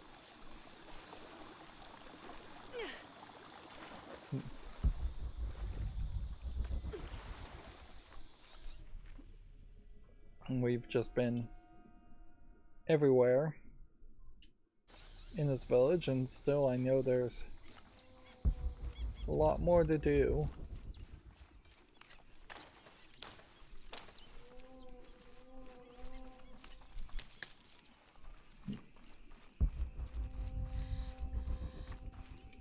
But I definitely do fear that I'm gonna end up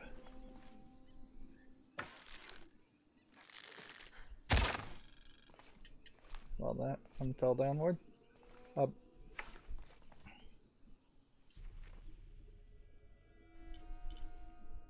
May very well find another temple here. Might as well do it.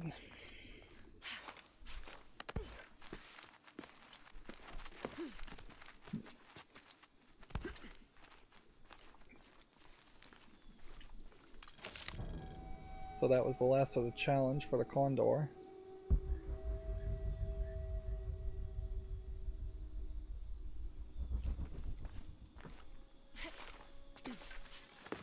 At a certain level, if this is what the game is supposed to be, then you almost would have been better starting in this village and having it be your starting central hub area that you always return to.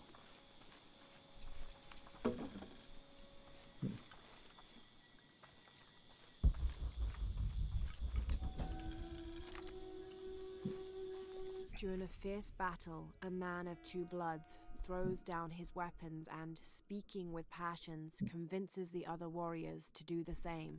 They follow him from the battlefield into the city, where they behead several merchants whose initial bickering caused the war. Interesting.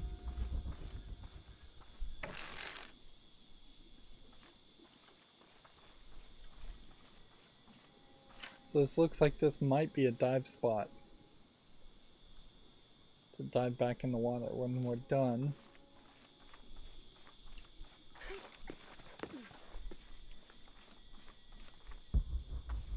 Interesting. You see something red there.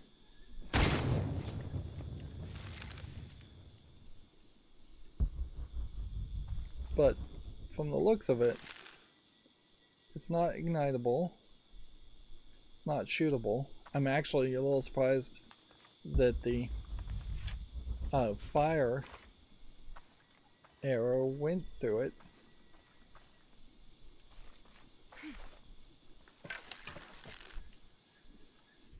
On the map, you can't go that way, so that may just be a storyline section.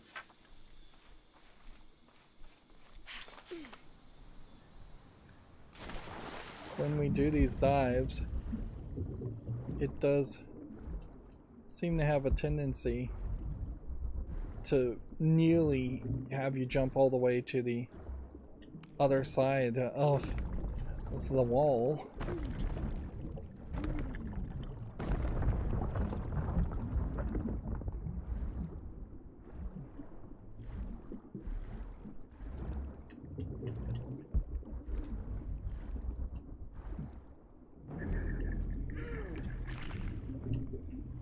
Swim upward.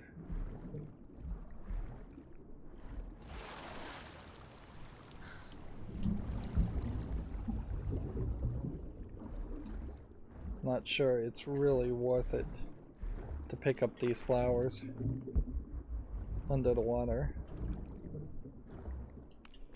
You're only really getting 2.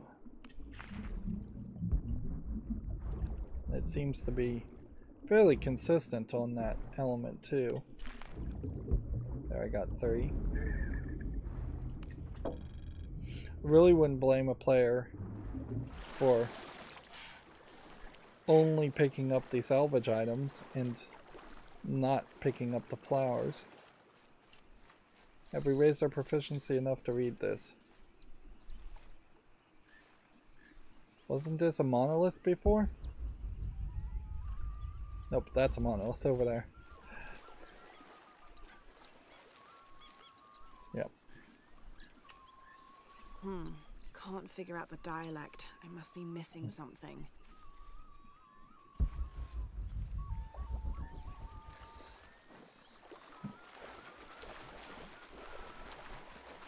Anywhere that I see an item to collect does imply to me that there might be something more.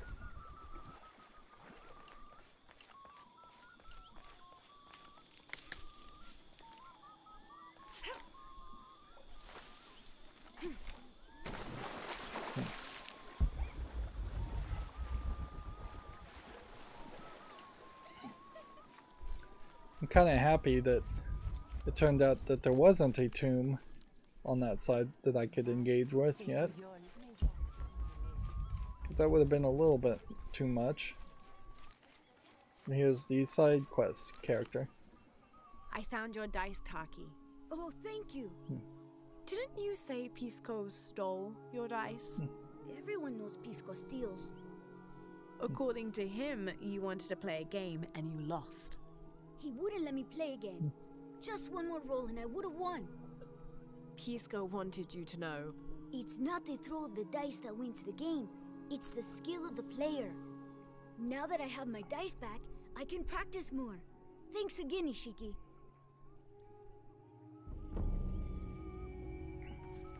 That gave me like 250 experience.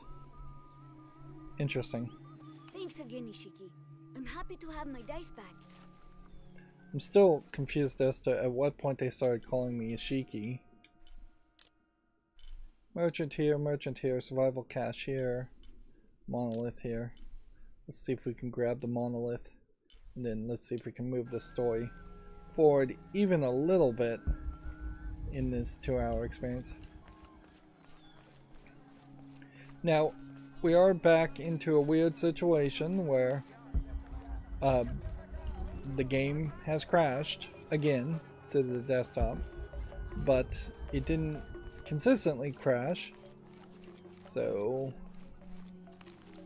it's not acceptable by any means, but I can at least somewhat justify continuing to play.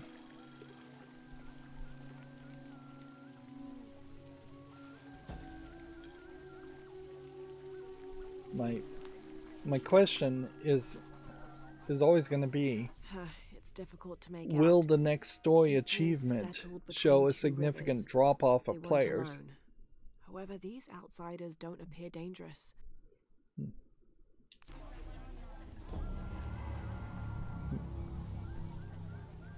More monoliths unlocked, but that doesn't, I think, mean, now that I'm fluent in MAM language, I don't think that means that all of a sudden the map is going to show me a bunch more monoliths.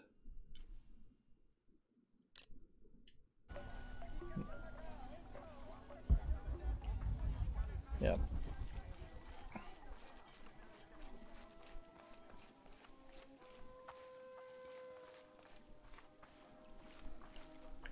I am very, very concerned though. I'm going to start talking to people. It can't be an illusion. And then It has to be those children. Is something wrong? Huh? Oh, yes, yes. Something is terribly wrong. I'm going to end up Every talking to morning, everybody I wake 2 or up 3 and times. Everything in my house has been moved. You said something about an alooch. Oh, no, you too? Aloosh aren't real. It's the children. They enjoy tormenting me. You could block the entry, and they couldn't get in. I tried that.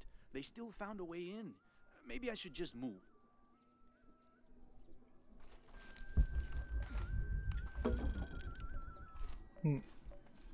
It would be, I suppose, a more intriguing story if it turned out that there was like a multi-dimensional phase shift happening here. In the sense, can I make that jump? Oh, probably not. It's barred off anyways. But yeah, if there was a whole different society in parallel, and that's why things are getting moved around, that's more interesting than time travel by a little. Although, I would say only a little. Both stories can be done fairly well. Are they going to be done fairly well in this case? I wouldn't put a lot of faith into it. It's just collectibles that are not on the map. Amaru returned for his brother's funeral, inconsolable during the burial and immovable after. The next day, however, he cut swiftly through the city. He unmasked the cult's leader, exposing them as outsiders.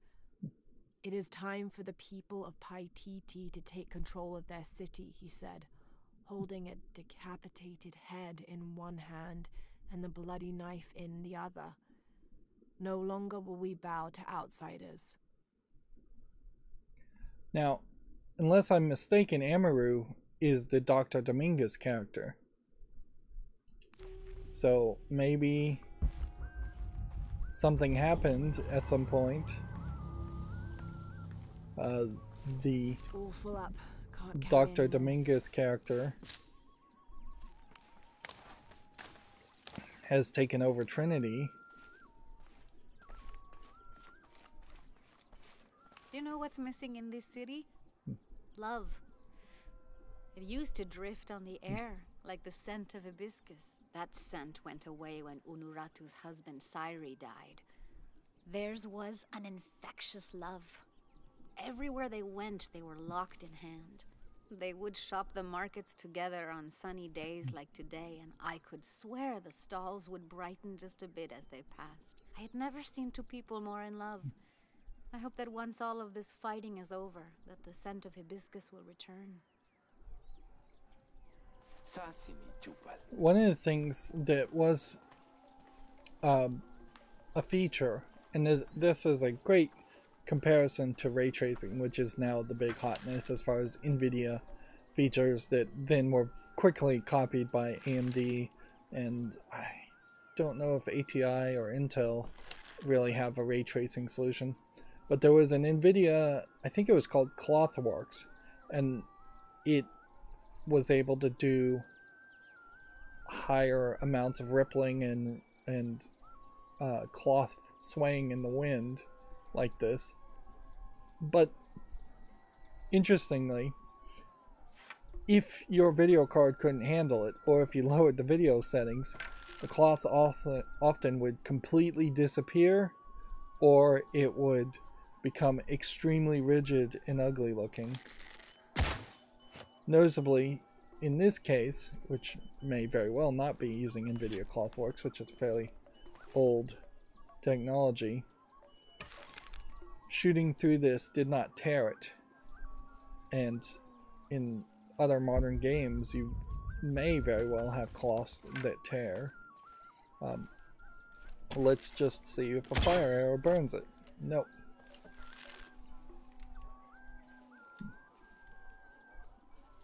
I have no fire arrows crafted.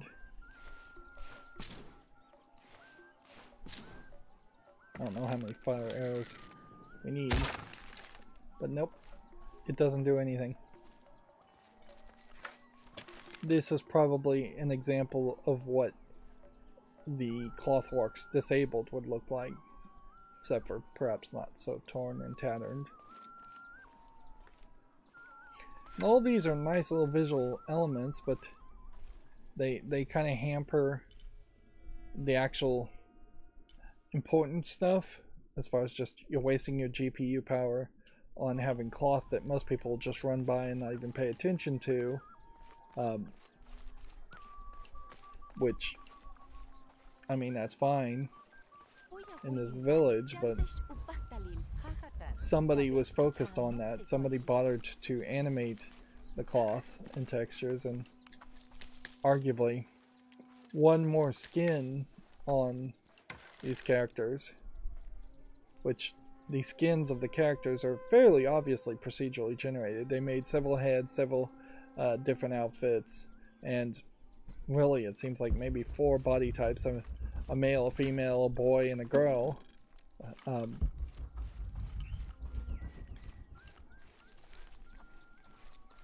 I would prefer more variety on the human beings than on cloth hanging that people aren't going to really care about.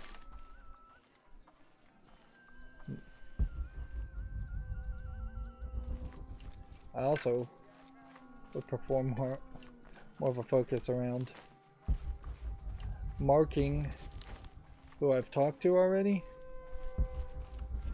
or even possibly being able to talk to everybody instead of only talking to a select few people. All full up. Can't Of course, carry if you anymore. can talk to everybody,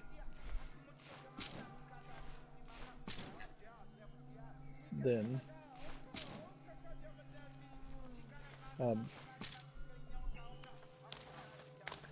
if you could talk to everybody, then there would just be way too many voice lines of dialogue you would have to record, and then they would just probably reduce the number of people around.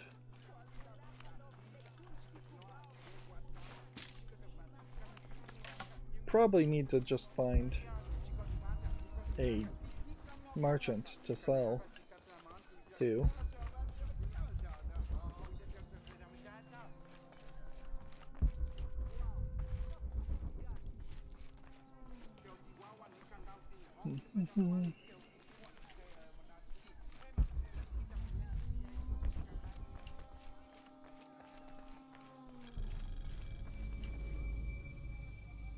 Like, I don't think I even need to I don't even think I need to upgrade anything, or could really upgrade anything. Seems like I climb up there, and that might lead to something.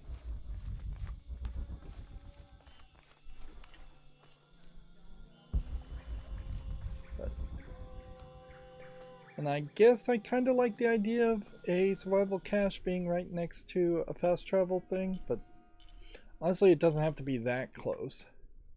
If anything, that seems too easy for what it is. I've missed this mural multiple times.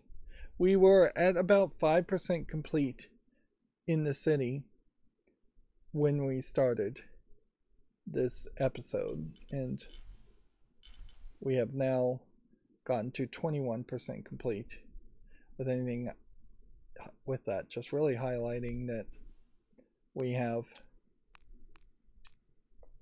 a lot more still to find in the hidden city, and we're just going to come back to it. It's very possible if we come back 3 or 4 times there will be very little to actually do. I don't think you're going to make significant amounts of progress as far as these completed artifact collections until you start to run back, and once you've unlocked all the abilities to find items better, or all the maps that tell you what items are. It would be very helpful, and this is just a basic menu thing that so many other games do, but it would be very helpful to either be able to toggle off ones that have been completed like this, or by default just move it to the bottom under a section that says completed. I just realized something here. Why does young Lara Croft, I'll continue to mispronounce her name as Laura, but why does she sound so British with her accent and use such big words in the flashback and then sound just like a, well, mopey, like, American in all of her lines of dialogue?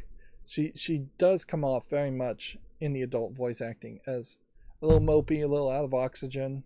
I may be one to talk, certainly, but it just does not feel like she is trying to enunciate every word correctly. I don't think she does the whole H thing too, where people in the UK and English people over enunciate the H sound.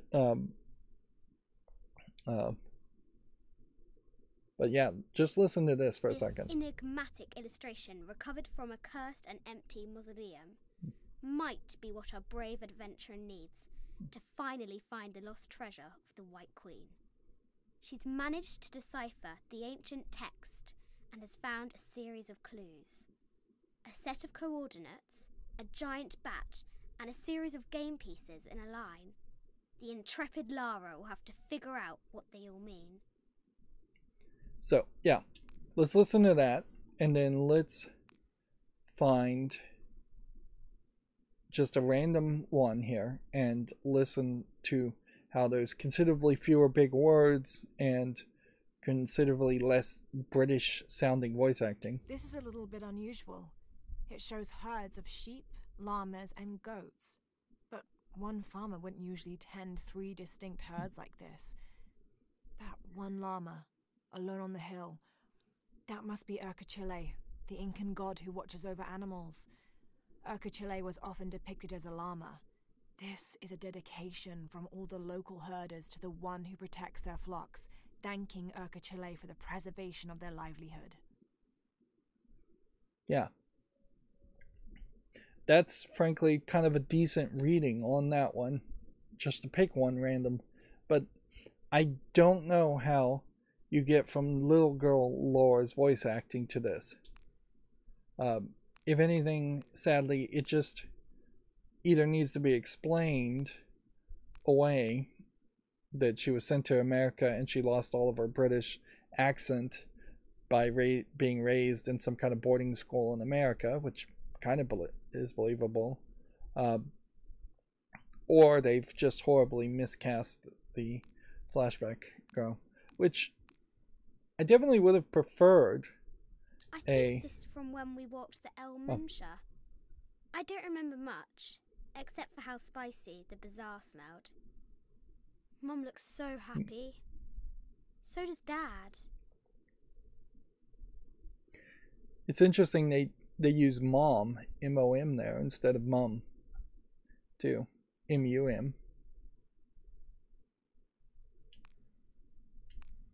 I know I'm nitpicking here, but yeah, it does kind of feel like they miscast the child Laura, or they needed to explain why the child Laura is so British sounding, which is appropriate for a British lady.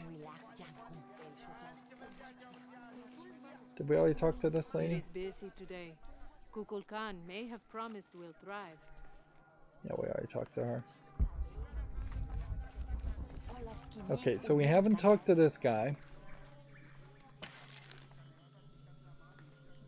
And it looks to me like there's a multiple of masks and that there should be a third mask here. Otherwise, why wouldn't you just put the mask over here and have it empty in the middle? Center room. Unuratu and her rebels are the true sons and daughters of Paititi, if you're asking. I'm not the only one who thinks it either. Just the only one with the guts to say it, apparently. The cleansing is upon us, and it should be Unuratu's line that sacrifices Kukulkan to restore the sun, and not the other way around. But thoughts like that have a way of getting people dead, so it's no wonder they aren't voiced. Okay, so we had a conversation there that didn't lead to much. We definitely understand the city and what's going on in the city a lot more because I have, from the point of crossing over this bridge, talked to a lot of people and done a lot of side game stuff. But you could have gotten the gist of it fairly easily regardless. It's like, obviously Dr. Dominguez Trinity is evil. I don't think we're going to get a big twist revealing that they aren't evil. And if it does happen, it's probably going to happen at the end of the game.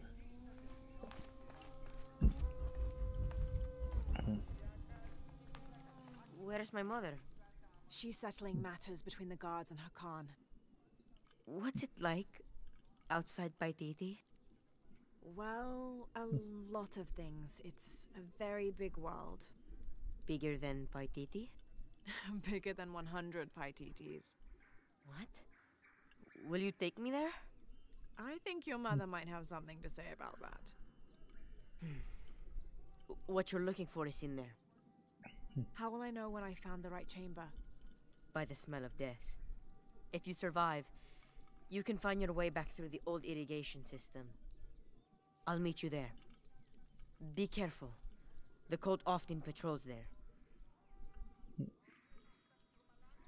So, trying to find the silver box.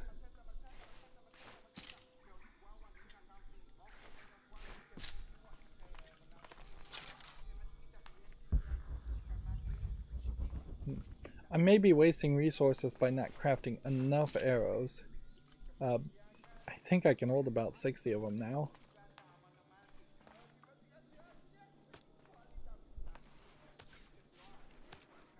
Yeah, I definitely get more of a... So you get 150 points to get a skill point. I wish there was a way that you could look at the skill points without like walking back.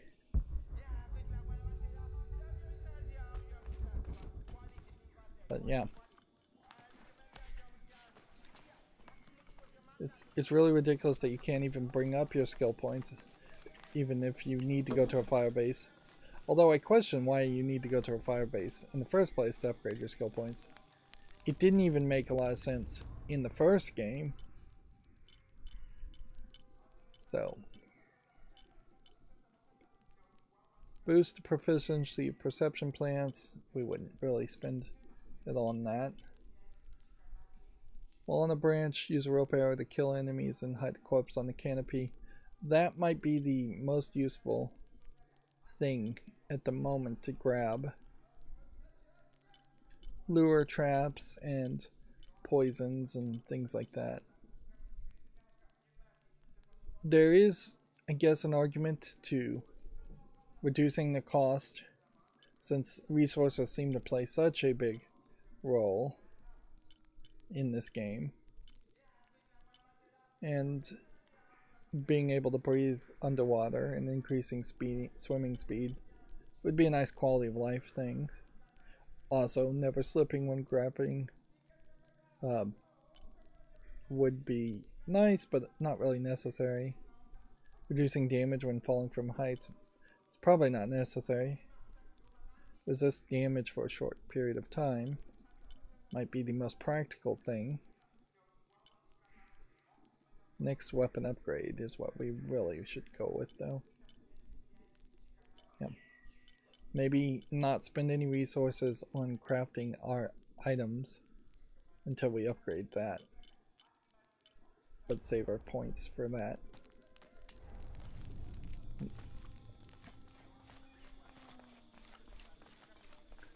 Yep. It definitely is a valid question to ask as to why can I not make a camp, a temporary camp, to get to that menu to craft, or why can I not just hit the back menu to craft? There's plenty of room to have the crafting menu also here, even if you just didn't want to lose your legacy code that already existed. Wow, and I somehow missed the relic, walking right by it.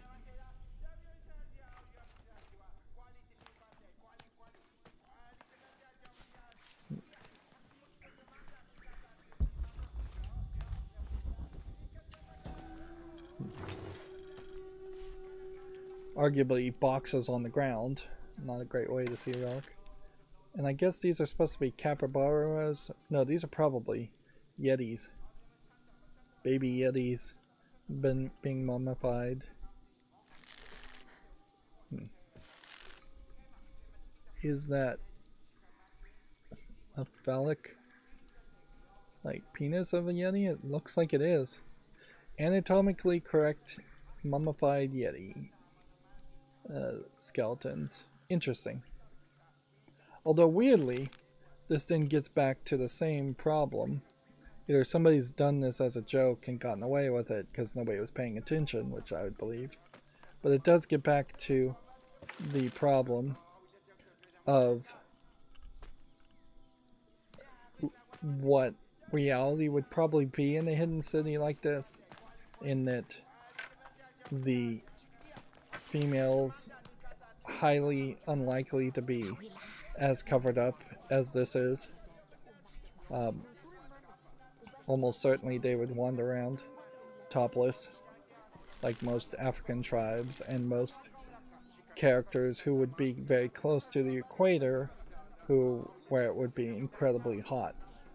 It's just a matter of temperature, and like European, United States modesty just doesn't apply to other citizens.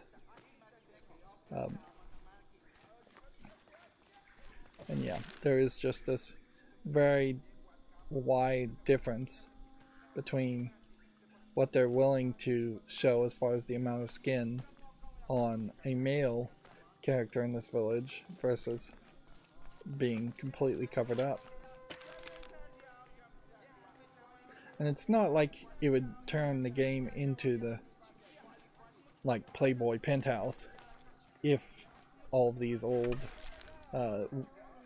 ladies were topless. It would be a lot of saggy boobs that have no natural bras or anything to help them maintain any support throughout their life. Yeah, none of these other mummied llama skeletons, I'm assuming they're llamas, those seem to be anatomically correct, so it does seem like somebody snuck one in. But they put it right next to a collectible too, so you would see it. Yeah.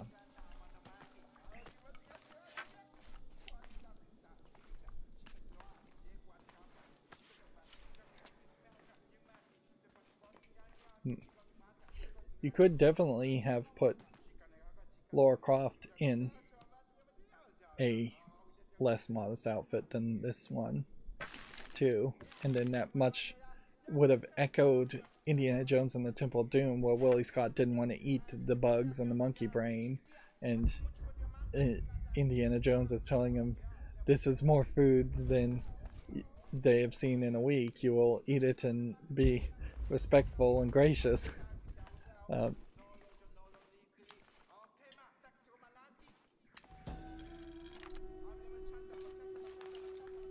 The surging population and lack of civil planning caused the settlement many problems.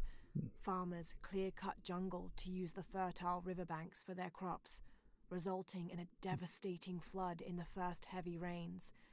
Overhunting forced hunters to travel ever further to find game. Several groups, each vying for a controlling interest in the settlement, debated, often fiercely, on the best manner of solving these problems. A lot of these stories feel like they just kind of end, which obviously they are ending because they're trying to push you to get the next part. So, last save we were 31% complete. Now we have made 4% of progress, which to me, I think probably highlights that the percentage of progress is way more around collecting things than it is moving the story forward.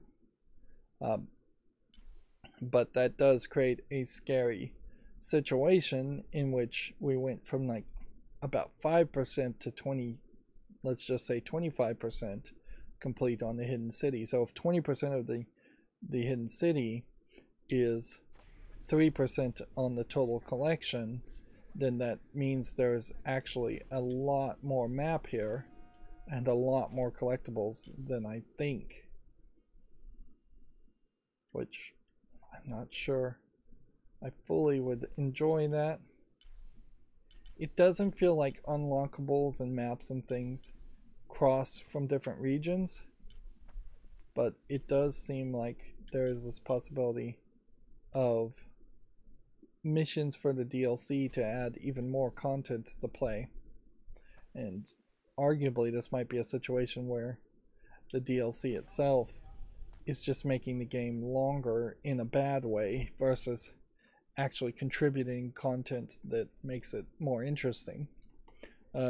Noticeably, there's not a lot of interesting content in this game. We've just spent 2 hours and 20 minutes wandering around the city, picking up artifacts and being told history lessons around the artifacts. I don't think there are that many people that are that big of history fans, particularly of histories of a fictional nature in Peruvian regions. You can tell an interesting story around histories, but you can't tell an interesting story if you're just spouting out random historical facts, which again may be all fictional in the first place. So am I really learning anything? Who knows? Or I may be just learning a bunch of nonsense. Anyways, that's going to be it for this recording. As always, I ask you to like, share, subscribe, comment, and watch every second of my videos. If you want to friend or follow me on any social media sites, there's some links down below. Thank you for watching. Have a good evening.